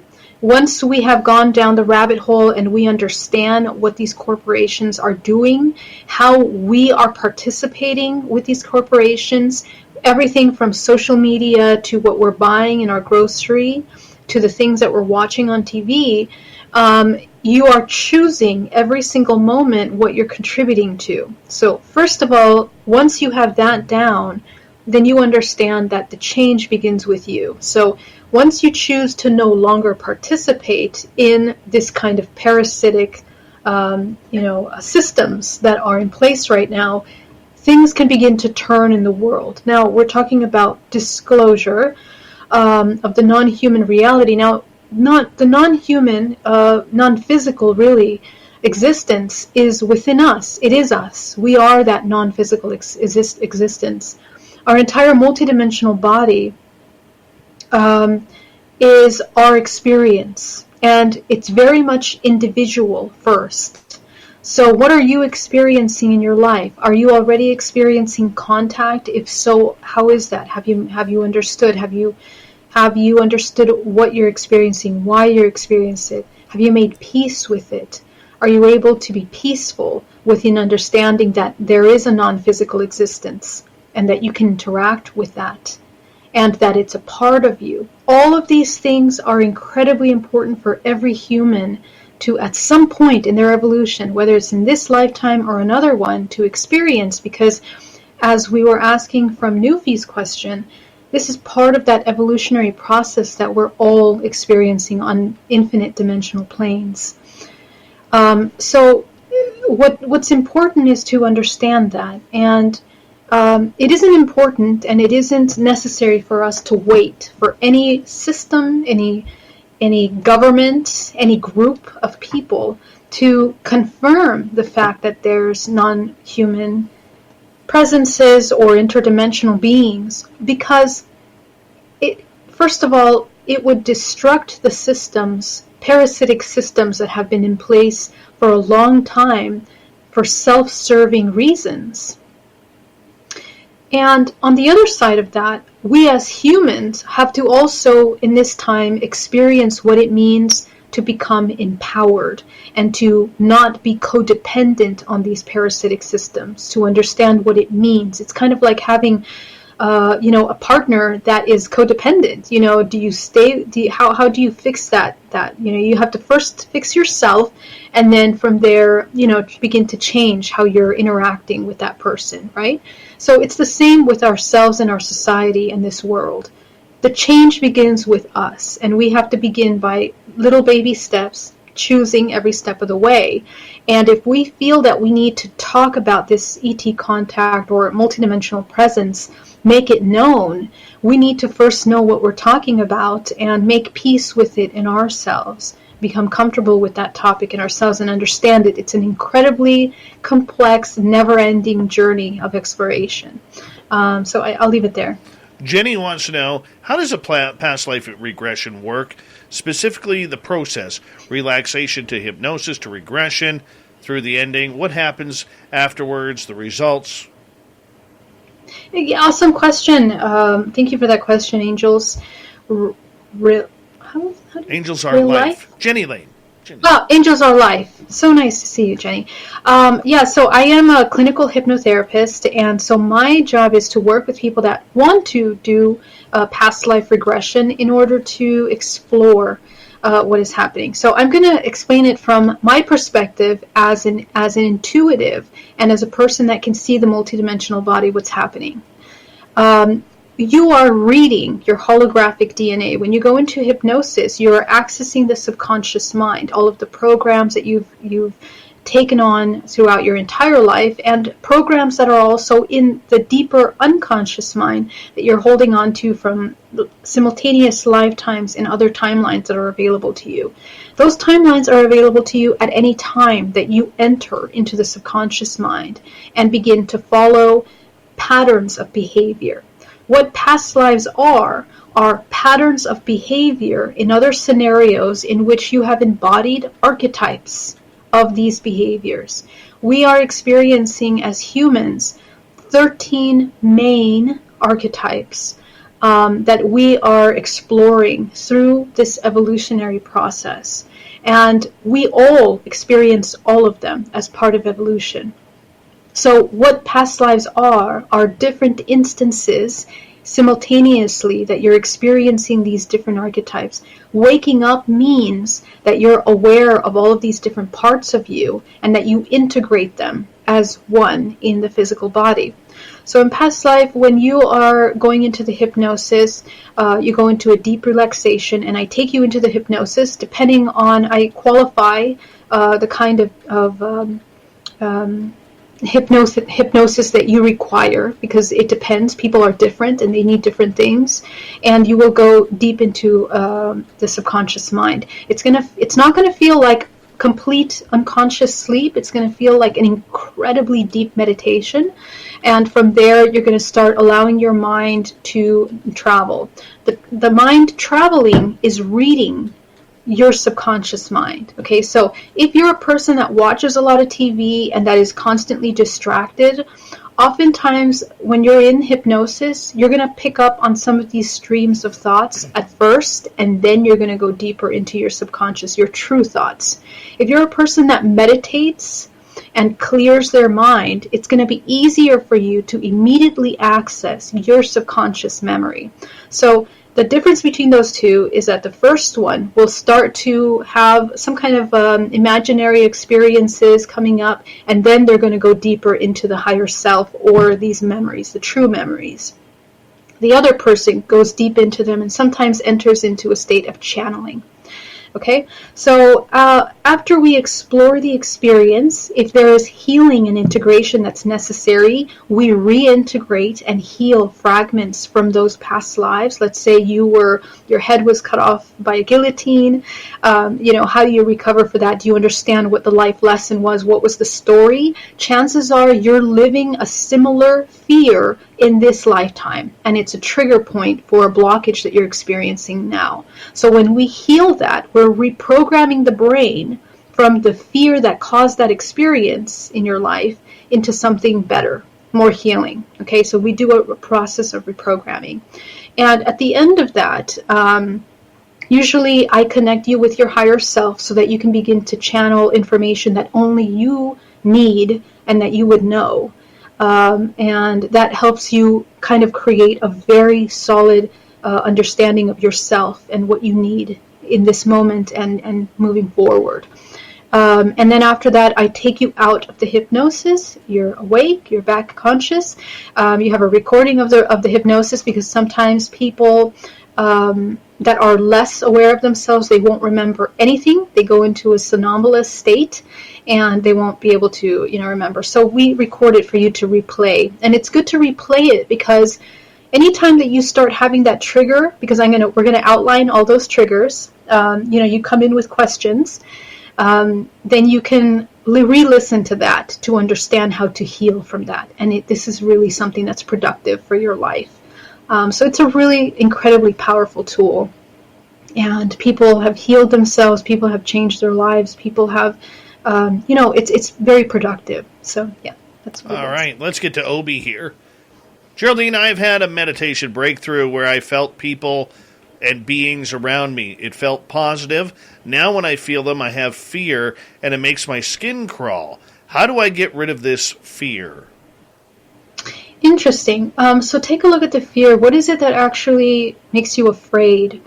So at first, when you felt the people around you, what were you picking up? And I want you to notice if what you are picking up is something that you are feeling, or is it something that you picked up from the entity and being. Remember that you might be picking something up from the environment, but also that subconsciously it's a match to something that you feel deep within you. So you need to first differentiate what was the entry point of that emotion, and then go deeper underneath. Okay, so underneath that fear, sit with that fear, locate it on the body. Where are you holding on to the fear? Some of you might be in the chest, some might be in the solar plexus. Wherever it is, check it out in your body. There's no wrong place. Focus on that part of the body and be present with that fear. And have a pen and paper next to you, and I want you to jot down when you sit with that fear, what are the emotions and thoughts that come up? Whatever it is, don't judge what it is. And from those emotions, begin to notice, you will be able to understand the fear better, okay? And it'll help you understand why it was triggered. What are some past life triggers or memories or experience in this lifetime that have triggered that fear? And you will also, a lot of times, begin to have a clearer image of what it is you actually experienced in that moment, because you will remember more. The fear usually blocks you from seeing what's really being experienced in that moment. And oftentimes, just that alone can help dispel any kind of perceptions of fear around that experience, okay? So that's something that you can do to get rid of that fear. And remember, again, that nothing is separate. Fear can only occur when we think that we're separate. But this experience, this being, is as much as a part of us, okay, as we are of it. It's a mirror. It's an aspect of ourselves. So see it as yourself, and then you'll be able to kind of understand it better, okay? All right, perfect. Larry is asking, I have asked for contact and have felt a presence, and then I get terrified and the presence leave. How can I get over my fear? Excellent question, and this is something that I've experienced myself. How did I overcome this experience? Number one, what is it that you're afraid of? Okay, I want you to ask yourself, what is it that you're afraid of when this contact comes? Is it that we feel that we don't have control? Is it that we're afraid that something is more powerful than us?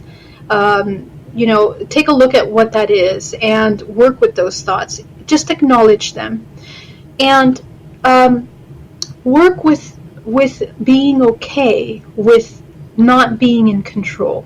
This is the key to this kind of a fear, and you can do so every day. So as soon as you wake up, ask yourself intuitively, what should you eat?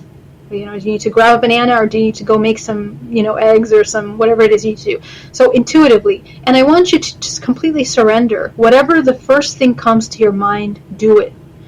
And, I want you to practice that a couple days. That practice alone will help you trust yourself. Because ultimately, when we're afraid of something outside that we can't control, it's because we're afraid we can't trust ourselves. We feel that we're not able to protect ourselves, we're not good enough, we're unworthy, or we're going to be disempowered in those situations. And whatever it is that you're encountering, that's a lie. Because again, everything begins and ends with us. It's based on our vibrational frequency, even our contact. So if you're fearful in contact, your experience will be perceived as fearful. If you're empowered and joy and love and happiness, and you have this experience, this perception of that experience will be a lighter, will be more pleasant experience. So you need to understand that really, really deep in you and begin to help yourself. Train yourself daily to surrender. And that will help create trust. Next time you sit down to have this contact experience, it will be just another experience that you're observing. Your core is strong, you're aware of yourself, and you're not feeling disempowered or helpless. That's very important. Thank you for that question. The topic of fear keeps coming up with a lot of people because we do hear a lot about the negative experiences that have happened to many of us out there. People are bad. Not everybody on this planet is an exemplary byproduct of quality humanity. You know what I'm saying? So how can we expect everybody from the stars or wherever they're coming from to be just as high quality as us, correct? So my question to you, and please note the sarcasm in what I was saying there, my question to you is this: how do we break that overall stigma that anything extraterrestrial has? Mm-hmm. Yeah, and again, and I think we need to kind of look at it because we are not that exemplary and high vibration. We're not. We're simply not. We can imagine or hope that we are, and we can even have a fantasy that we are completely high vibrational beings, but we literally are all the ranges. And the more integrated you are, the more you are accepting that as a fact of yourself. So it's the same with this ET contact. We are experiencing all kinds of things in our dream state. When you're unconscious, you have no idea what's happening to you. You can be on a draconian ship, having some incredible thing happening, all the way to some etheric realm with angelic beings. Okay, you're experiencing all of that. Your perception of how you see yourself, whether as helpless, disempowered, or empowered, makes the difference of how you translate what you're bringing in and what you're recalling. So everything, it's up to you. It's up to you. This is the thing that's not talked about as much in when we talk about ET contact, but it's essential to contact. The problem is people don't realize their intention for wanting contact. Sometimes they're scared to death, but they love the thrill of just having that experience, and that's a mistake, because if you're scared to death, you're gonna translate what you're experiencing in something very disempowering. Yeah, you created that. So and there's nothing wrong. It's not just that you created, but you're experiencing one spectrum of many experiences that you're going to have. You have to accept the fact that you're going to have all of them.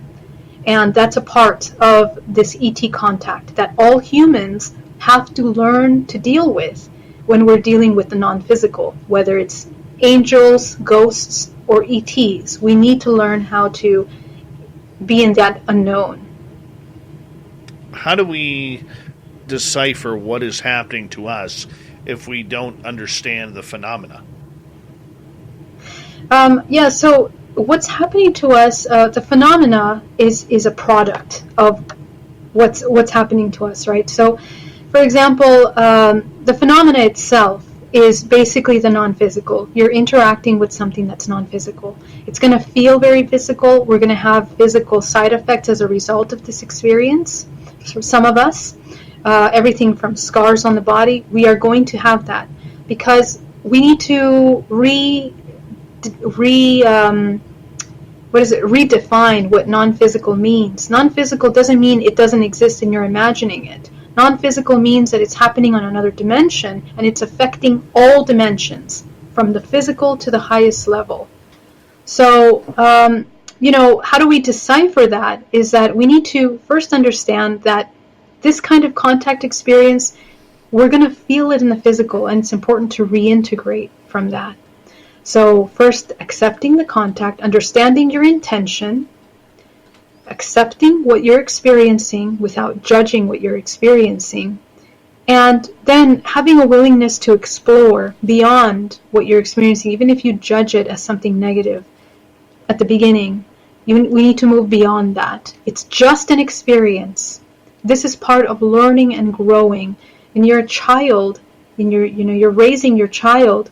You can't protect them from everything. Eventually, they're going to experience things that are negative. So we're like that too, as these adults or whatever age we are when dealing with the unknown. We're like children. So we have to experience all the ranges of it. That's what this phenomena is about. And there is no victimization in this. Okay, there's many levels of understanding, but I'm here to say that we are not victims of anything. We create everything. And even these aspects that are darker, that's us. We have that darkness within that. It is our most primal and our shadow self that we ourselves have a hard time dealing with. We're experiencing. So it's just a part of experience. We have 90 seconds left with you tonight on the show, and I want to say thank you so much for returning to us for another year of the Spiritual You, and my fondest thank yous to you. Tell everybody what you're going to be up to the next few months, if you don't mind, like going to Vegas for a certain Spaced Out Radio party in April. Yes, my deepest gratitude for inviting me to be back on this show again. Dave, it's an honor to be here. And may this year be completely successful for you and for Spaced Out Radio. I hope to participate in that success, for your success. So what am I up to this year? Well, April, for sure. We're going to be in Vegas, so definitely check us out. I'm going to be speaking at a couple conferences, so please do check that out. I have all the dates on my website. We're getting really deep into some interesting workshops on Hybrid Mother. Hybridmother.com is my support group. Every month we have one support group at the beginning of the month, and at the end of the month we have a workshop. And these workshops go deep into exploring the non-physical, whether it's integrating from trauma, speaking light language, learning how to draw your ET contact, or whatever it is.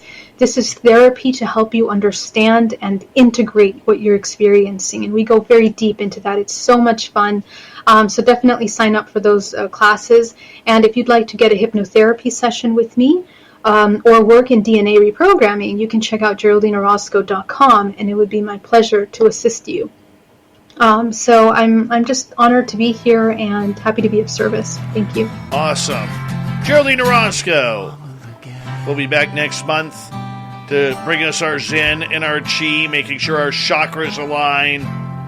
Coming up next, we head into the swamp. Swamp Dweller brings us another spooky story and more.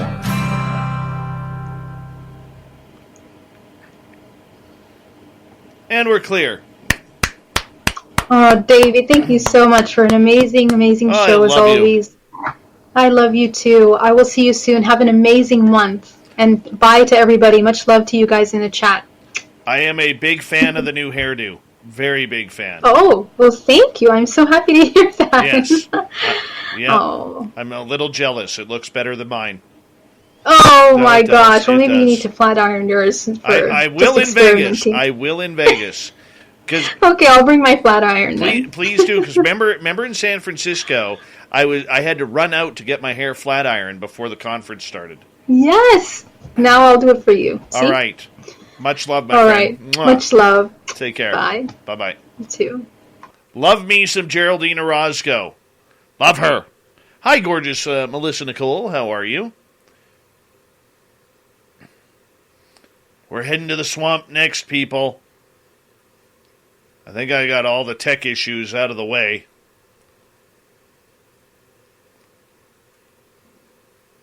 And then we get to our big surprise of the night. Theme song and everything. I'm telling you, it's a good run.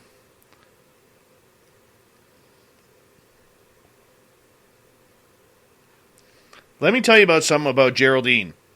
The way she is on this show is the way she is in person. There's no trickery. There's no looking at anything different. Okay, what you see is what you get, and literally, there's no bullshit there whatsoever.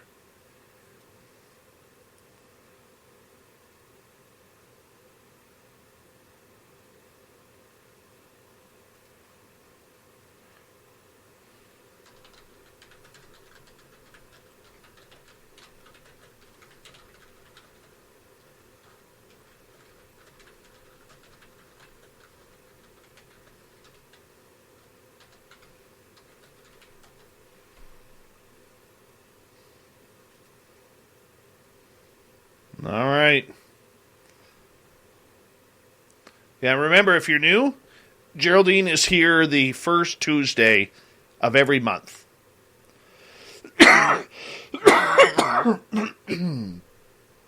First Tuesday every month. Je suis un Canadien aussi. Acadian. Oh, yes, there we go. Damn Acadians. Horrible car.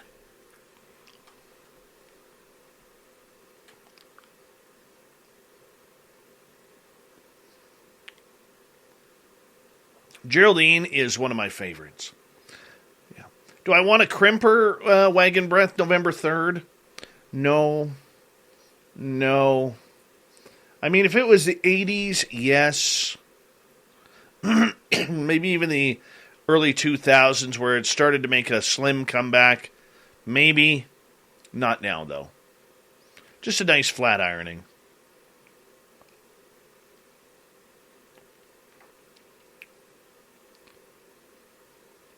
All right, Wagon Breath, you come to Vegas for the party, and I will let you crimp my hair.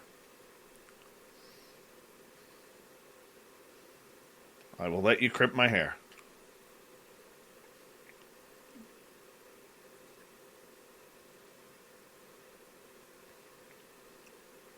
November 3rd.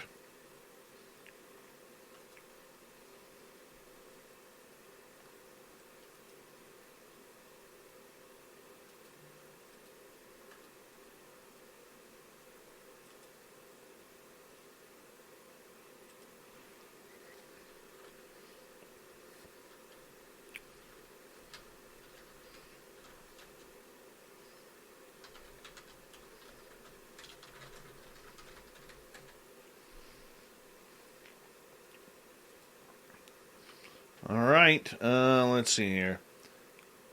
Lovely Lynn LeBlanc is Acadian too. Well, isn't that nice? Vive l'Acadie. Michael Gutierrez, what's happening, man? Gonna have twins in May. Oh my goodness. You must be huge. How's your wife doing? Is she doing okay? With you carrying the twins?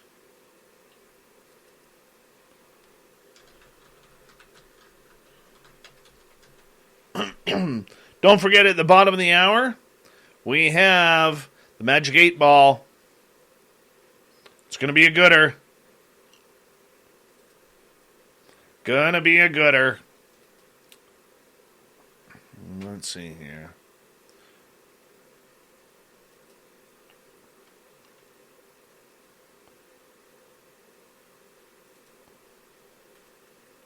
We got about 90 seconds. Big thank you to Cat Chaser ×2, Flat Earther, Obi, and John for the awesome super chats tonight.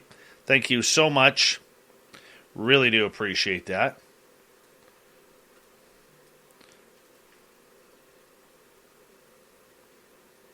We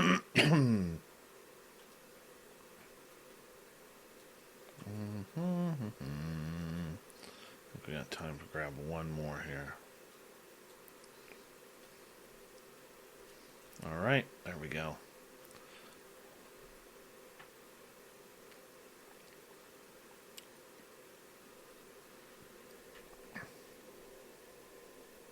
Thank you, Wagon, to adding to the super chat. I appreciate that, my beautiful friend.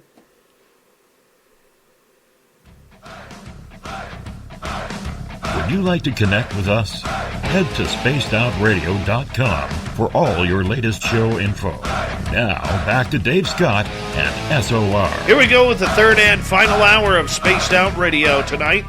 My name is Dave Scott. Thank you so much for taking the time to join us. We really do appreciate earning your listening ears wherever you are on this beautiful planet we call Earth. Hello to everyone listening in on our terrestrial affiliates around North America and digitally on TalkStream Live, Revolution Radio, and KPNL. All of our archives are free. Go to youtube.com/Spaced Out Radio. Do old Davey the favor. Hit that subscribe button. The Desert Clam has set the password for tonight in the SOR Space Travelers Club. Palimpsest. Palimpsest is your password. Use it wisely, Space Travelers, as the Clam sets a password each and every night right here on Spaced Out Radio. Our website, spacedoutradio.com. We have a plethora of features for you. Rock out to Bumblefoot, read Shirky Poo's Newswire. Check out our swag as well. Follow us on Twitter at Spaced Out Radio, Instagram at Spaced Out Radio Show, and now on TikTok at Spaced Out Radio. Here comes the Swamp Dweller as we prepare to enter the swamp nightly on Spaced Out Radio in this dark, dirty road in a segment we call The Swamp. Hi, Spaced Out Radio listeners. This is Swamp Dweller. It's time for your nightly dose of spookiness on the show. If you have an interesting encounter or a spooky... And why did that die again? Well, let's get right to the show. Here, let's get right to it. This happened when I was a lot younger. I think I was about 20, and back then, I would often go into the mountains to hunt. By the time night fell, I would set up in a small clearing. I was adding more wood to the fire, and resting at the entrance of my tent was my hunting rifle. I had just reloaded it and cleaned it. I got up to gather some more wood when I heard a noise behind me. I turned around to face the sound, and I saw that my rifle was now missing. A shadowy figure was running towards the trees with something long in its hands. I knew that it must be my rifle. I gave chase, but there was too much distance between us.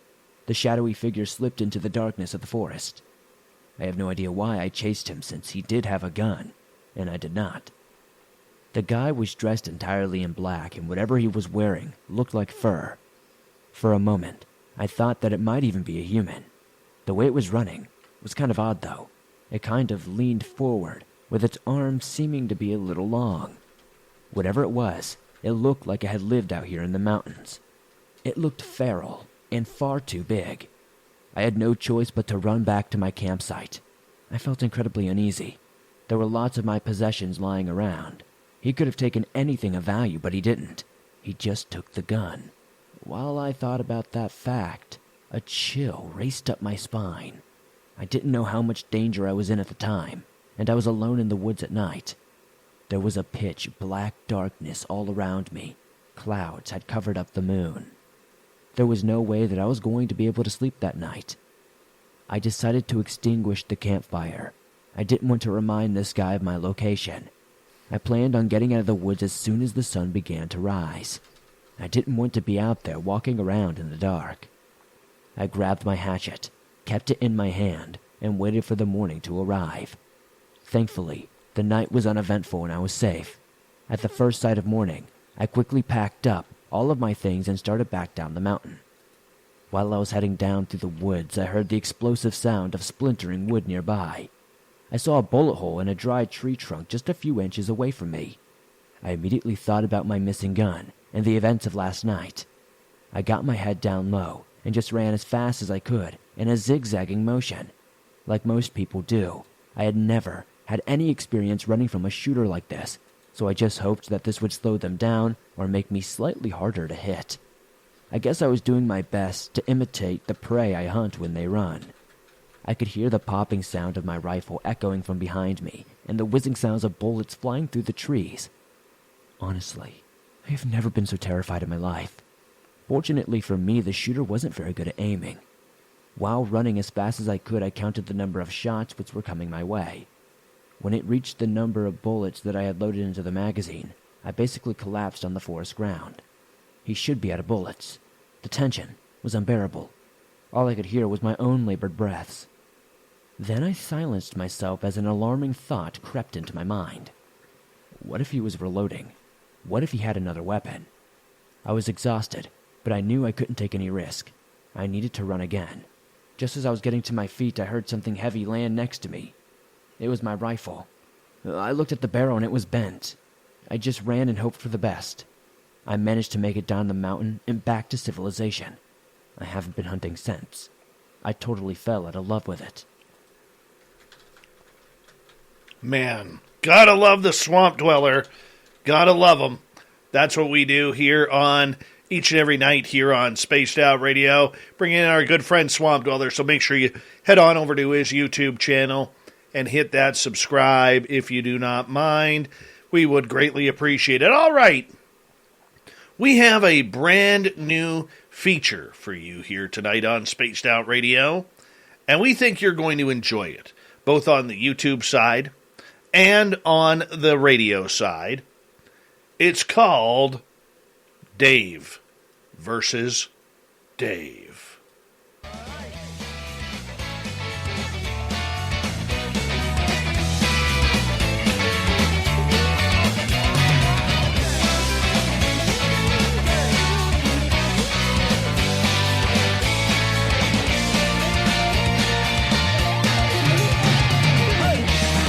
Let's bring in Dave versus Dave, episode 1 here on Spaced Out Radio, as we get to 3 burning questions to take us through to the bottom of the hour. And here we go. Dave versus Dave. What is happening, Dave? What's going on, Dave? I am doing good. It's good to see you, Dave. Thank you for joining us on Spaced Out Radio, my illegitimate twin. It's good to see you too again, buddy. It's been a while, huh? It has been a while. So for our radio audience who cannot see, my twin Dave is on the other side chatting with us about 3 burning questions that we need to comply with here on the mighty SOR. Fire away, Dave. Well, Dave, my first question, I guess for us, Dave, is well, what happens to Lou Elizondo in 2022? You think he's going to stick with UFOs? Oh, that's a good question, Dave. I like how we think alike. I really do like how we think alike. Well, let me tell you this. This is what I see happening. We have Lou Elizondo is going to be coming out with a book here very soon. He knows he's the face of the UFO franchise. He knows that he has been somebody who has been playing very hard throughout his time in order to make this as comfortable as possible. Not only being the face of the franchise within the media, but also with a bunch of politicians as he tries to make sure that he has the ability to have that pull that he needs in order to get the UFO message out to people in Congress and the Senate. I do know he has also lectured to certain governments around the world regarding UFOs.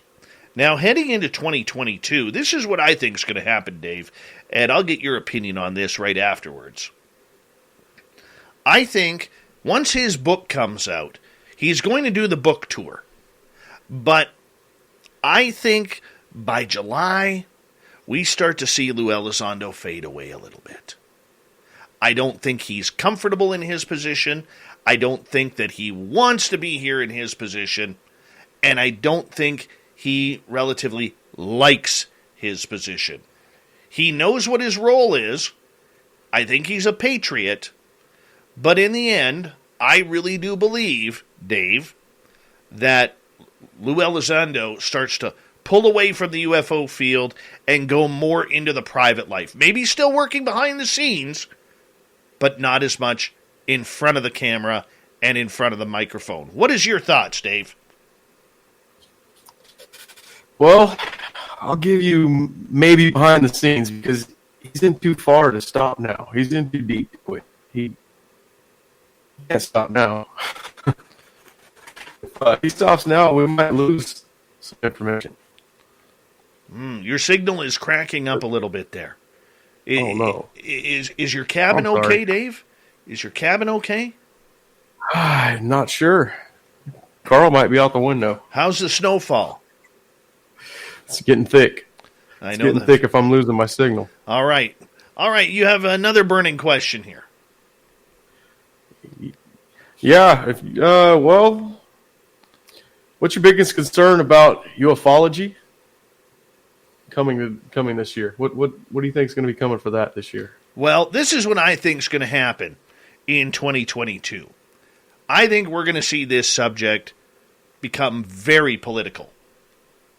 And where it's really going to take off is we are going to see it become very political around when that first NDAA report is supposed to come out. This is where the Pentagon and all the alphabet agencies in June are supposed to report every 6 months what they have found regarding UFOs and UAP. And I believe that first report is going to be so bland, blander than hospital food, that we are going to be disappointed and the government officials are going to be like, that's it? And the UFO crowd, especially on UFO Twitter, Dave, is going to be like, really? That's it? And I think we're going to see this become highly politicized. Online, the mainstream media is not going to care about this. Even after all the big news that they have seen, Dave, and I mean, you were a journalist for 10 years. Literally, they haven't picked up this subject. Sure, a few outlets have. We've seen the reports of the New York Times, Tucker Carlson on Fox. We've seen Politico and The Hill write articles about it and continue the pressure on there. Heck, even TMZ. But TMZ is not going to get the job done as much as a CNN, a Fox, a New York Times, an LA Times.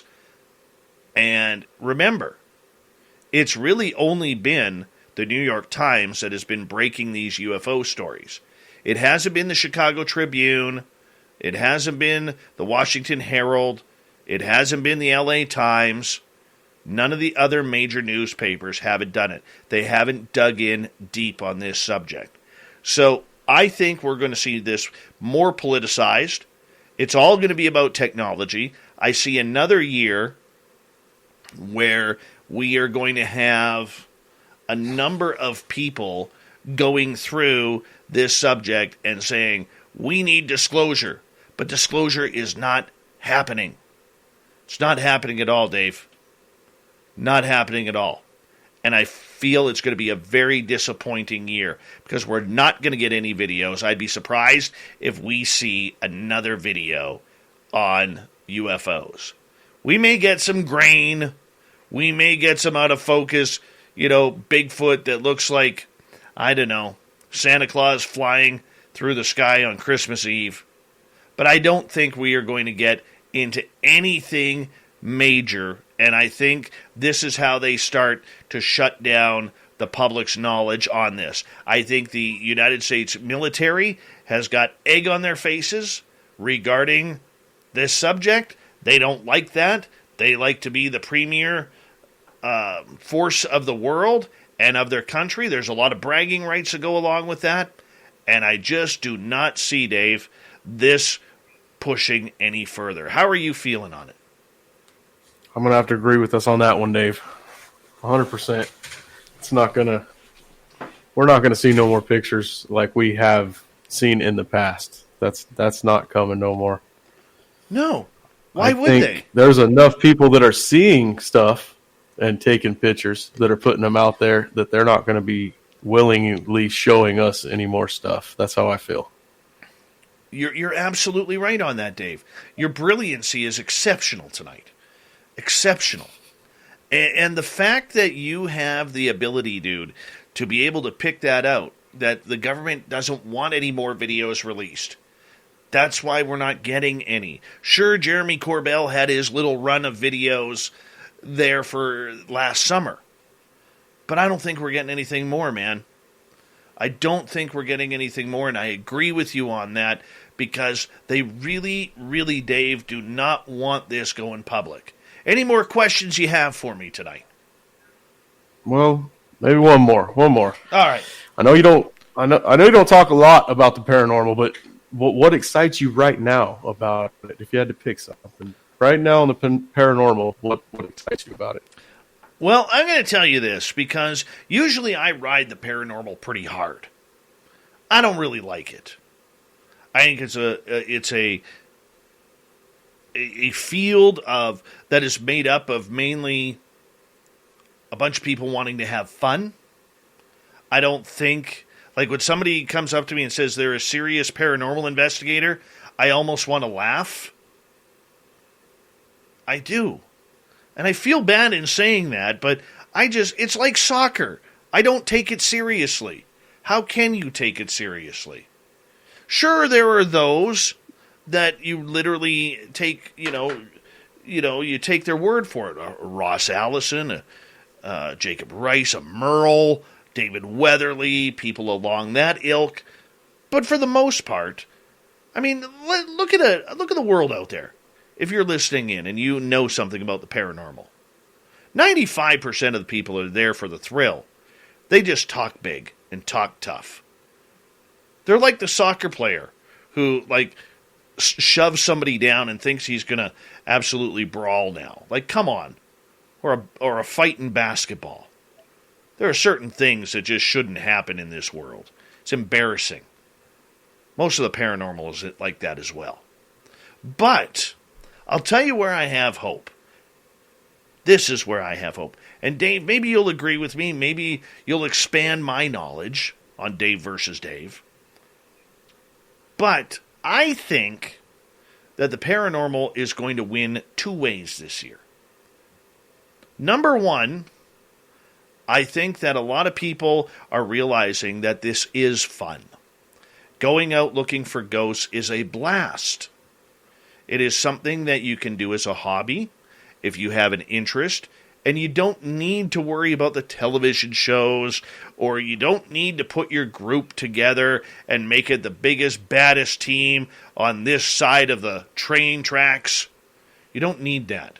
You're allowed to go out and have fun. But number two is this, man. I think we finally see people, and thank you, COVID. If there is one good thing that COVID has brought to this world, is the fact that all of these places were shut down for a long time. All of these popular hotspots, because as a host, I got sick and tired. Whoa. That was trippy, dude. I literally just had a shadow walk right in front of my screen here. Over against the wall. I am goosebumping like anything right now. Holy cow.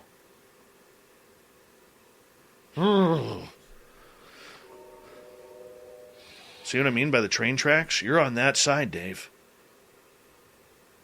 You're on that right side. By the tracks. Holy cow. Honestly, that gave me a little bit of a heart attack there. Go easy on the paranormal, maybe. No, dude, it was like, okay, so this is where it was.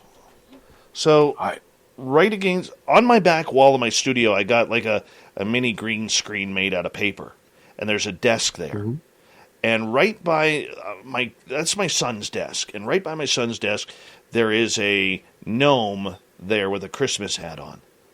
And I saw the shoulders and the head walk right past that green, right against the wall, right through the wall, and gone. Holy cow. I am like pooping right now. I seen you look over there like somebody was standing in there. Yeah, dude, that was walk in your studio. Oh, I am totally goosebumping right now. I can't even remember what I was saying. Well, it should scare you, Dave. We're one of the same. Yeah, I felt it. Totally. That, honestly, dude, that freaked me out. That totally just freaked me out. But what I was saying about the paranormal, I'll try and get back focused here. I am liking the fact that COVID caused places like Gettysburg to shut down, Waverly Hills to shut down, Alcatraz to shut down from investigation. Not because I don't want those places to make tourism revenue, okay, because that's very important to a lot of museums. And they've tapped into the paranormal side of things on how they can create more revenue that way. But I like the fact that they were shut down because it forced ghost hunters and enthusiasts to go out to locations and find new places that have never been investigated. Whether it's the local museum, the local cemetery, the local hiking trail where people have gone missing, it forced people to be creative. And the one thing that I believe is happening here, man, is we actually have people being creative throughout the paranormal world now. They are going into those small towns to find those mysteries. They're going into the big cities to look for places that haven't quieted down in a long time spiritually. And I think it's good for the field. I think we can expand on the stories and expand on the hauntings that are out there. So I have a lot of faith that the paranormal is going to become interesting again in 2022. How about you, Dave?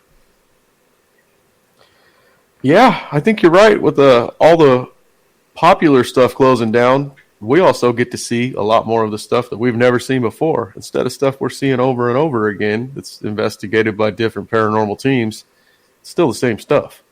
But when they take you out into the middle of the woods, into a cabin that no one's seen in 50 years, it's fallen down, that's something we've all never seen. I'm going to add a number 3. It's a little more interesting. I'm going to add a number 3 as we got about a minute to go here. I'm going to say that a lot more investigators that are taking the paranormal seriously are starting to tie it together to cryptids and UFOs. Because, in my opinion, and you'll agree with me on this, it is all one giant phenomena. The paranormal is not just the paranormal. The cryptid world is not just the cryptid world. And, we also have to remember that the UFO world is not just the UFO world either. So it literally, Dave, brings it all together. And I think that's exciting times for us. Yes, it is. Now, are you going to stick around for the Magic 8 Ball, Dave? Yes, I can. Well, yes, let's do that. Dave and Dave with the Magic 8 Ball, but this ends segment number 1, episode 1 of Dave versus Dave, and we will do it again in a couple of nights' time here on Spaced Out Radio, so stay tuned. We got a jam-packed final half hour of Spaced Out Radio tonight. We have the Magic 8 Ball. It is warming up right now. We have Shirky Poo's news, the thought of the Dave. Yep. We'll do it all in the next half hour of Spaced Out Radio. We'll be right back.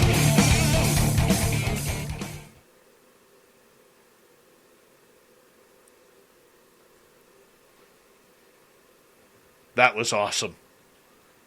Good stuff, man. I hope everyone enjoyed it. I hope everybody enjoyed it too. Make sure after the show you do comment on who won. So as we get my other Dave a little bit more comfortable in this spot, because there's a lot of pressure being Dave, we will start debating a little bit more, and we will start taking each other to task a little bit more. So don't worry about that. We will get it going. You guys enjoy that? I want to see the comments here, guys. Got to make sure. I'll read some over in the comments.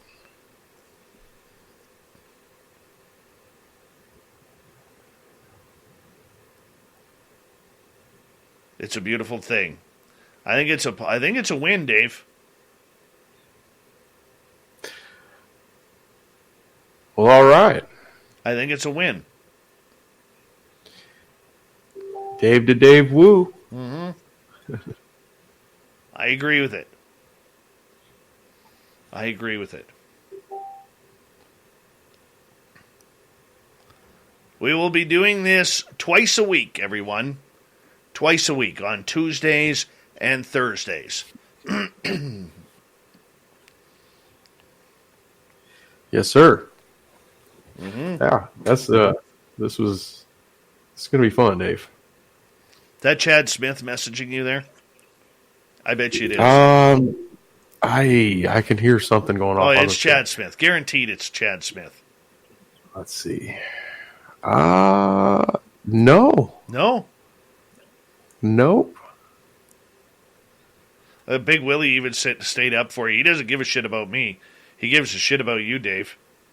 Big Bully told me he was going to bed. I told him he always says that, but then I always see him in chat. Look at Fabster. We couldn't stand one Dave, so why not add another? That's so we could play teeter-totter on your flat head.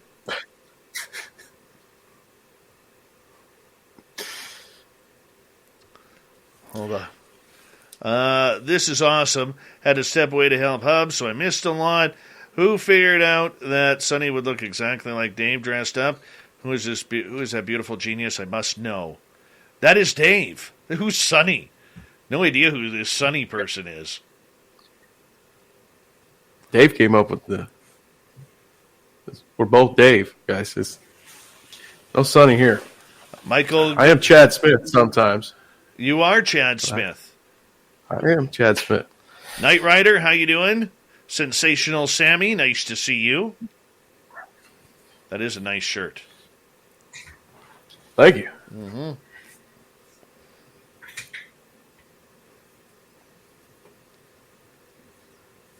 I don't know if these are still available in our merch store, but that's they where it are. came from. If they look down on YouTube, you can purchase your Chad Smith wrench T-shirt. We can all be Chad Smith, guys. We can all be Chad Smith. That's right. That's right. We got about 2 minutes. Dude, that was fun. It was fun. Crow Creek, how you doing, buddy? I'll get better at it. We'll get going and start debating each other, like you said. Oh, that looks. I don't know how you work with these locks of loveliness, man. Oh, your hair looks beautiful. Your hair looks beautiful.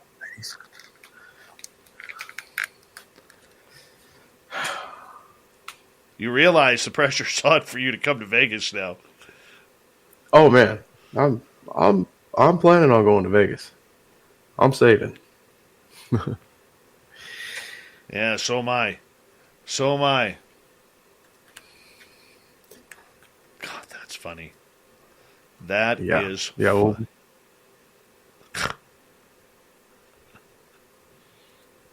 oh, what anyone that goes to surprise. Vegas, I'm there. We're gonna give them a show there too. Oh, hell yeah. Hell yeah. Oh yeah.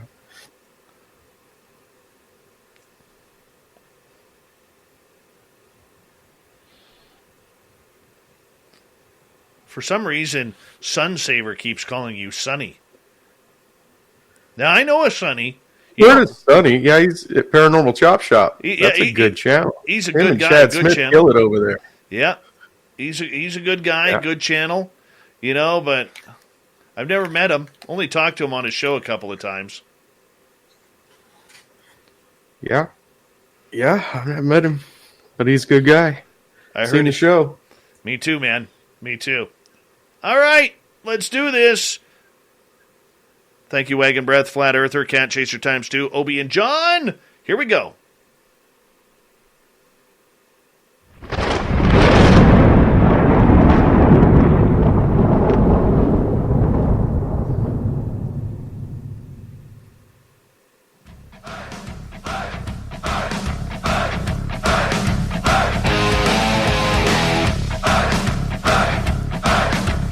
We've rounded third. We're heading for home tonight on Spaced Out Radio.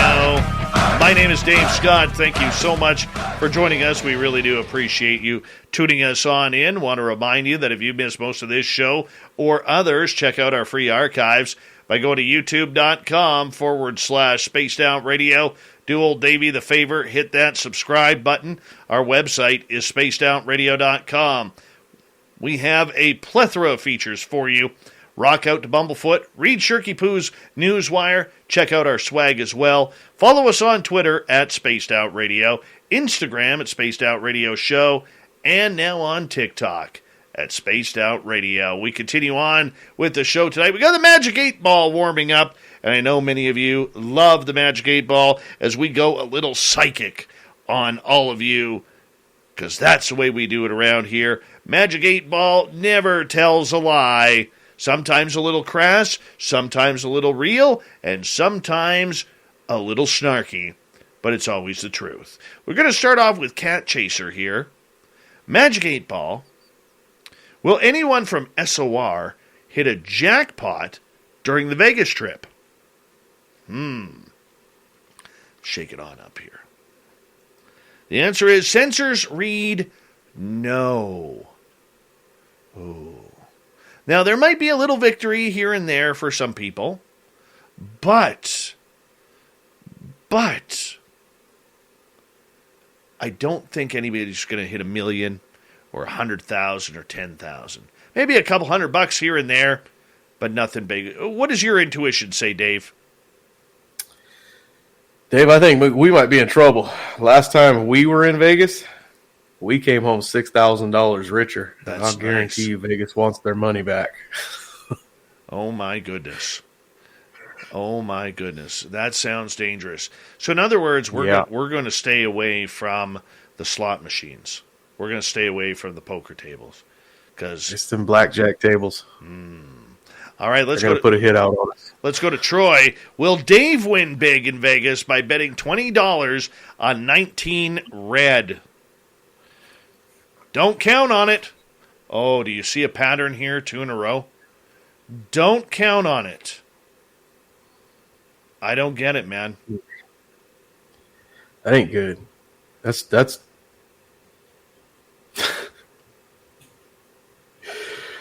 Oh, is there more bad answers than good answers in that ball? Well, I don't know. I mean, let's find out. Magic 8 Ball, do you have any high-quality answers for us? Out of fuel, try again later. There's the sarcasm. Oh, my goodness. All right. Come on, Magic 8 Ball. It is 2022, a brand new year. You got to give us something good here. Let's go to Big Willie. Magic 8 Ball, chances of both Daves and Big Willie having a shot together in Vegas. Intel looks good. Intel looks good. This is the positivity we needed here. Absolutely. That is the positivity. So for our radio audience, if you're tuning on in, remember, we are going to have the first annual Spaced Out Radio Vegas party. You're more than welcome to come join us. It's a hang-around session where we're going to hang out, get to know each other, take some pictures, have some dinner and some drinks in one of the best cities in North America, and we're all just going to party it up and have a good time. April 22nd to 24th. We'd love for all of you guys out there to join us. I know Chuck from KZFX is going to be there. I know Big Len from The Rattler is coming on up from Apache Junction, Arizona. We're going to see if Jody can come and join us from Mississauga, Ontario, because she deserves a trip to Vegas on Saga 960. We need these people there. We need all of you there. So check it on out. We're going to have an update on our website very, very soon. The first 50 people who say we are coming and confirm 100% on our website via email, we're going to have a swag bag for you. There's going to be a gift bag for you in Vegas. So that's awesome. Yeah, I think it is too. All right. Will Sunsaver ever get his stuff together and start creating something new this year? Magic 8 Ball says, all clear. You're good to go, Sunsaver. What's holding you back? What is holding you back? The only thing holding you back is you. That's Dave intuition right there. Right, Dave? That's right. And if it comes from the 8-ball, it's got to be true. You got that right. You don't mess with the 8-ball. Will there be... Now, I don't know if I agree with this type of question or not, but Sovereign asks this, will there be any extracurricular activities at the SOR party? The answer is yes and beyond.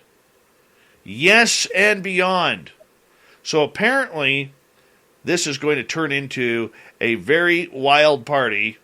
Thank goodness I will be going to bed early so such shenanigans do not get taken care of. But I'll leave that to the rest of you guys to figure out. It's Vegas. Do what you want. Really, do what you want. All right. The Fapster is asking, can we have a third Dave Smith? I don't get that. Who's Dave Smith? No, we don't know who Dave Smith is. We're not going to ask that. Peppa is asking, will John Hudson's new facial hair be a big willy beard? Now, if you haven't gone on our YouTube channel during the weekends for After Hours and checked out Big Willie's Beard, which is sponsored by Mighty Moose Beard Oil, I'm telling you, you are missing out. John Hudson's beard? As I see it, yes. Now, I don't see... Now, every now and again, I don't really believe the Magic 8-Ball. This is one of those times. John's too California for a nice beard. He's too West Coast. He surfs with sharks. Okay? He plays volleyball on the beach. Too hot in California for a beard like that, John. John, I don't know if he can pull that off. I don't think he will. Oh. All right. Lovely Lynn LeBlanc is asking, Magic 8-Ball, will someone buy me an I Am Chad Smith t-shirt? Yes and beyond. Chad Smith would love to get you a Chad Smith t-shirt. He will even autograph it for you. All right? Even autograph it. Now, Spooky Morales here wants us to have a duet of Mr. Cowley. We'll do that after the show. Mennonite Abe is asking, Magic 8-Ball, will Dave's one shadow person visit Dave 2? Ask again later. I don't think that's going to happen. Dude, that was freaky, by the way. Like, literally, I had every hair on my body stand up. I seen the look in your face. It looked like someone was standing there. I was waiting for you to say, what are you doing in here? Or something. Dude, it was just quick, and it walked right through the wall. Weird. First time you ever seen that? No. In there? In here? No, I've seen things in here before in the studio, but that was the first, dude, it was like shoulders and head walking straight by. And where it is, it would have literally walked right through the desk of my boy's desk. Like, for those who are listening in and don't know my studio, I have a radio studio in my house, otherwise known as SOR HQ. And I have my son, who's 8 years old, thought it would be really cool if he could have a office desk in Dad's office. So I set him up a desk. He's got my 2007 laptop in there that barely runs. I think it's still on Windows 7. And it hasn't been updated in a few years. He's got, a Bigfoot cup with some pens in there. He's got like a ruler and sticky notes and everything, kind of making him feel good, right? And this thing walked right through that desk and right through the cement wall. That's behind my drywall.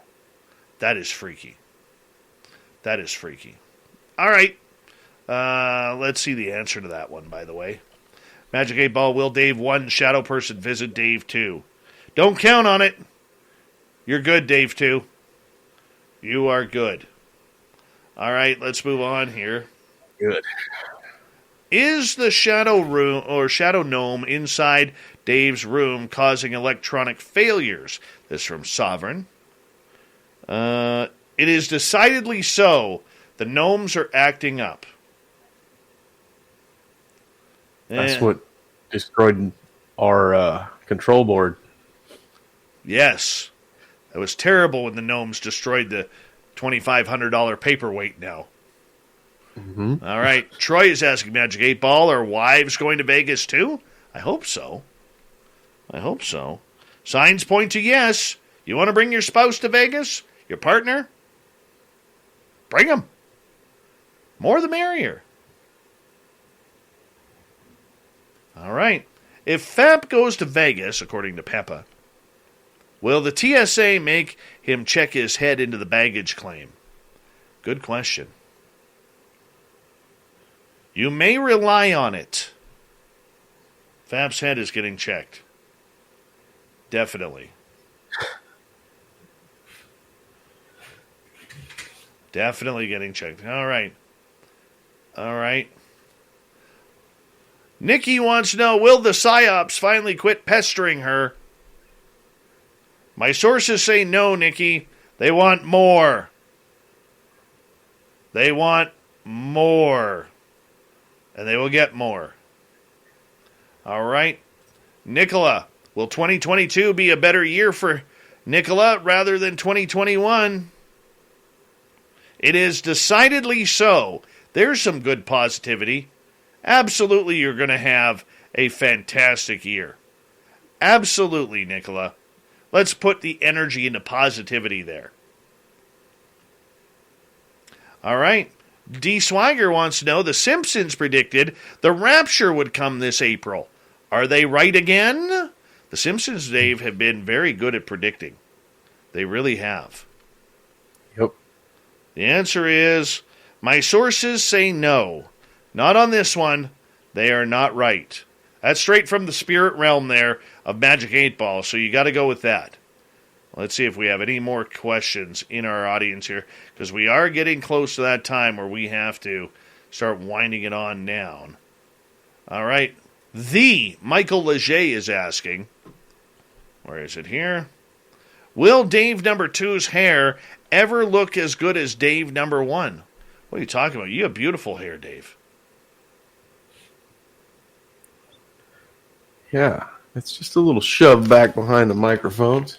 Oh, I know the feeling, dude. I know the feeling. But let's see. The answer is, you have my pity. The hair looks the same. Why would you ask a question like that, the Michael Leger? The Michael Leger. All right. Let's see what else we got here. I think we're wrapped up there, bud. I think we're wrapped up for the Magic 8 Ball this week. But thank you to everybody participating there.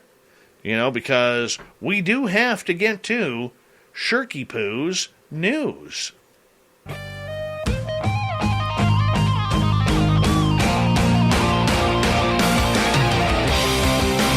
this is how it ends. All right.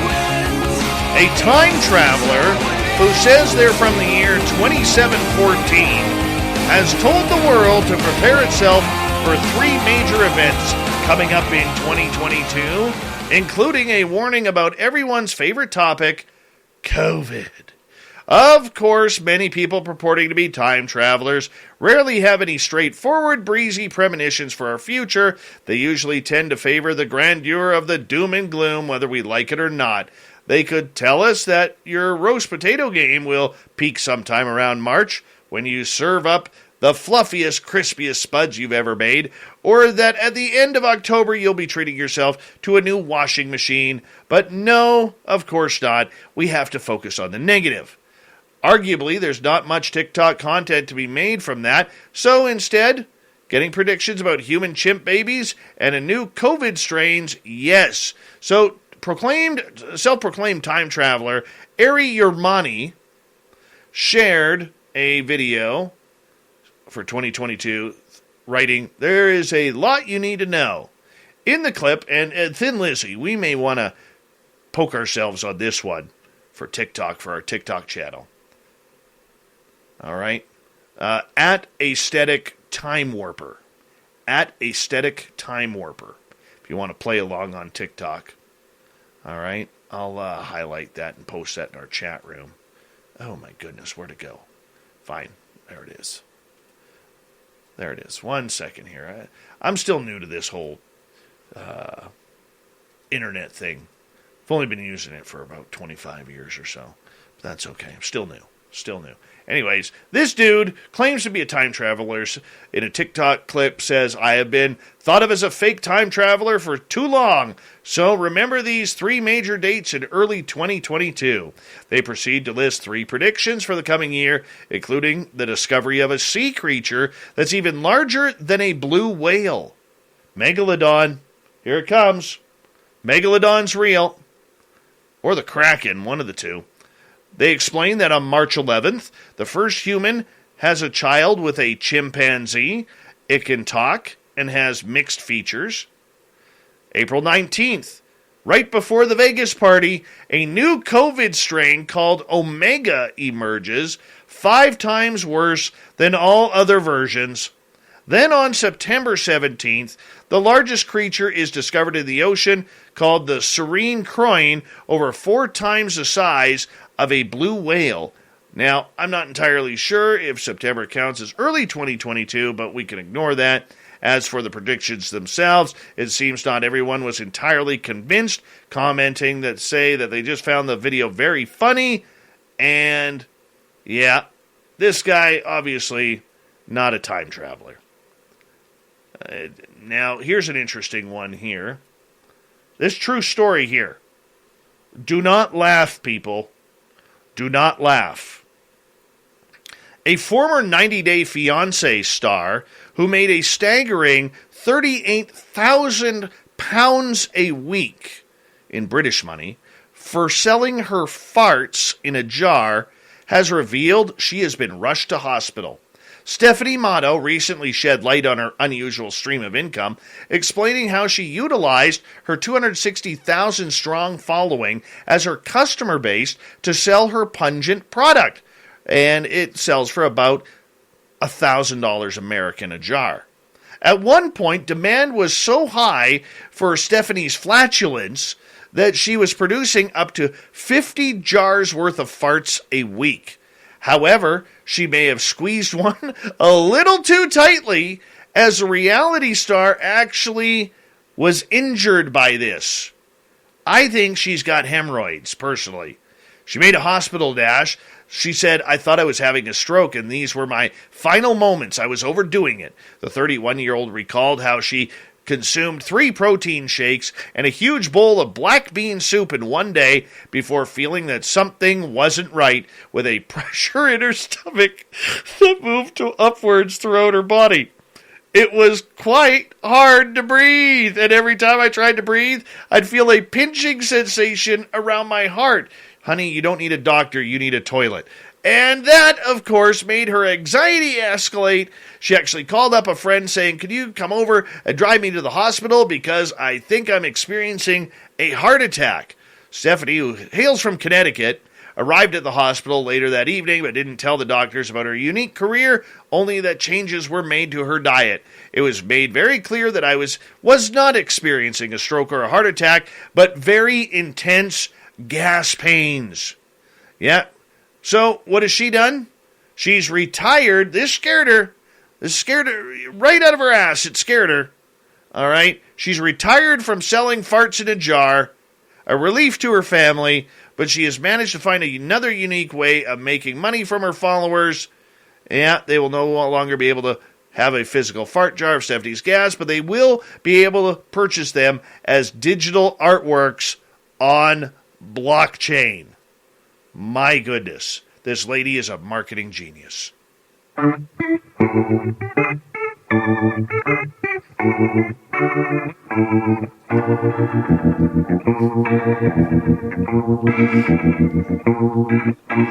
Thought of the day is as follows. What are your resolutions for 2022? Rose, to continue healing and growing. No fear for Jim. Nikki, I never make New Year's resolutions because I never stick to those. They are useless to me. Evan, buying tickets to the Whitecaps in Vancouver. So I responded, sorry to hear you wasting good money on soccer. I hurt for you. Science Bob, solve an amazingly hard technical problem. Lee, 1080p. Andrew, to eat more breakfast for dinner. Oh, that's terrible. Susan, be on your show again. Let's do that, Susan. Danny Matthias, swim with sharks. No way. Davey, I'm going to give a Wim Hof method a go. Whatever that is. Ron, never to make one. It has been successful. Dave, I resolved to make no resolutions. Terry, to finally master my fanning style for playing flamenco guitar. Oh, I'd like to hear that. Dave, I never make them anymore. I just try to live my best life day to day. Jaretta, to not have any resolutions ever. Eric, hold my beer and watch this. Chris, to get HD coverage of the Sasquatch 10 away eating a Kit Kat. Luis, otherwise known as the Lip Blade, catch more fish, set up offerings for Bigfoot, and be rich. Jan, show more appreciation for those in certain industries. Okay, we had to edit that one. Joe, I resolved to get off the car warranty expiration call list. And that's where we'll leave it right there. Thank you for everybody participating in the Thought of the Dave. We'll do it all again tomorrow. Thank you to Shirky Poo for the news. My twin Dave for Dave versus Dave. Swamp Dweller. And, of course, Geraldine Orozco. We got Mr. Ron Bumblefoot Thaw rocking in the background with Little Brother is Watching. Bumblefoot is the official music of Spaced Out Radio, rocking us in and out of every single show. Get your horns up for the guitar god himself. Special thanks to everybody listening in at home, at work, in your cars, wherever you may be. Thank you to everyone in our chat rooms tonight. YouTube, Twitch, LGAB, Revolution Radio, Spreaker, Facebook, the Space Travelers Club, and on Twitter at hashtag Spaced Out Radio. I know you're out there somewhere. Remember, this show is copyright by Spaced Out Radio and SOR Media Ventures Limited. Thank you so much for choosing to share your evening with us, because together, my friends, we own the night. Mr. Bumblefoot, we need a favor. We need you to take us home.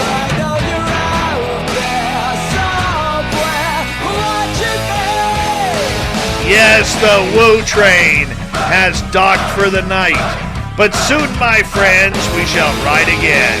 Your seats are always available. Your tickets never expire.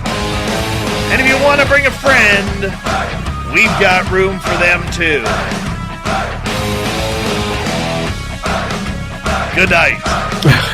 Good night, guys. Thank you.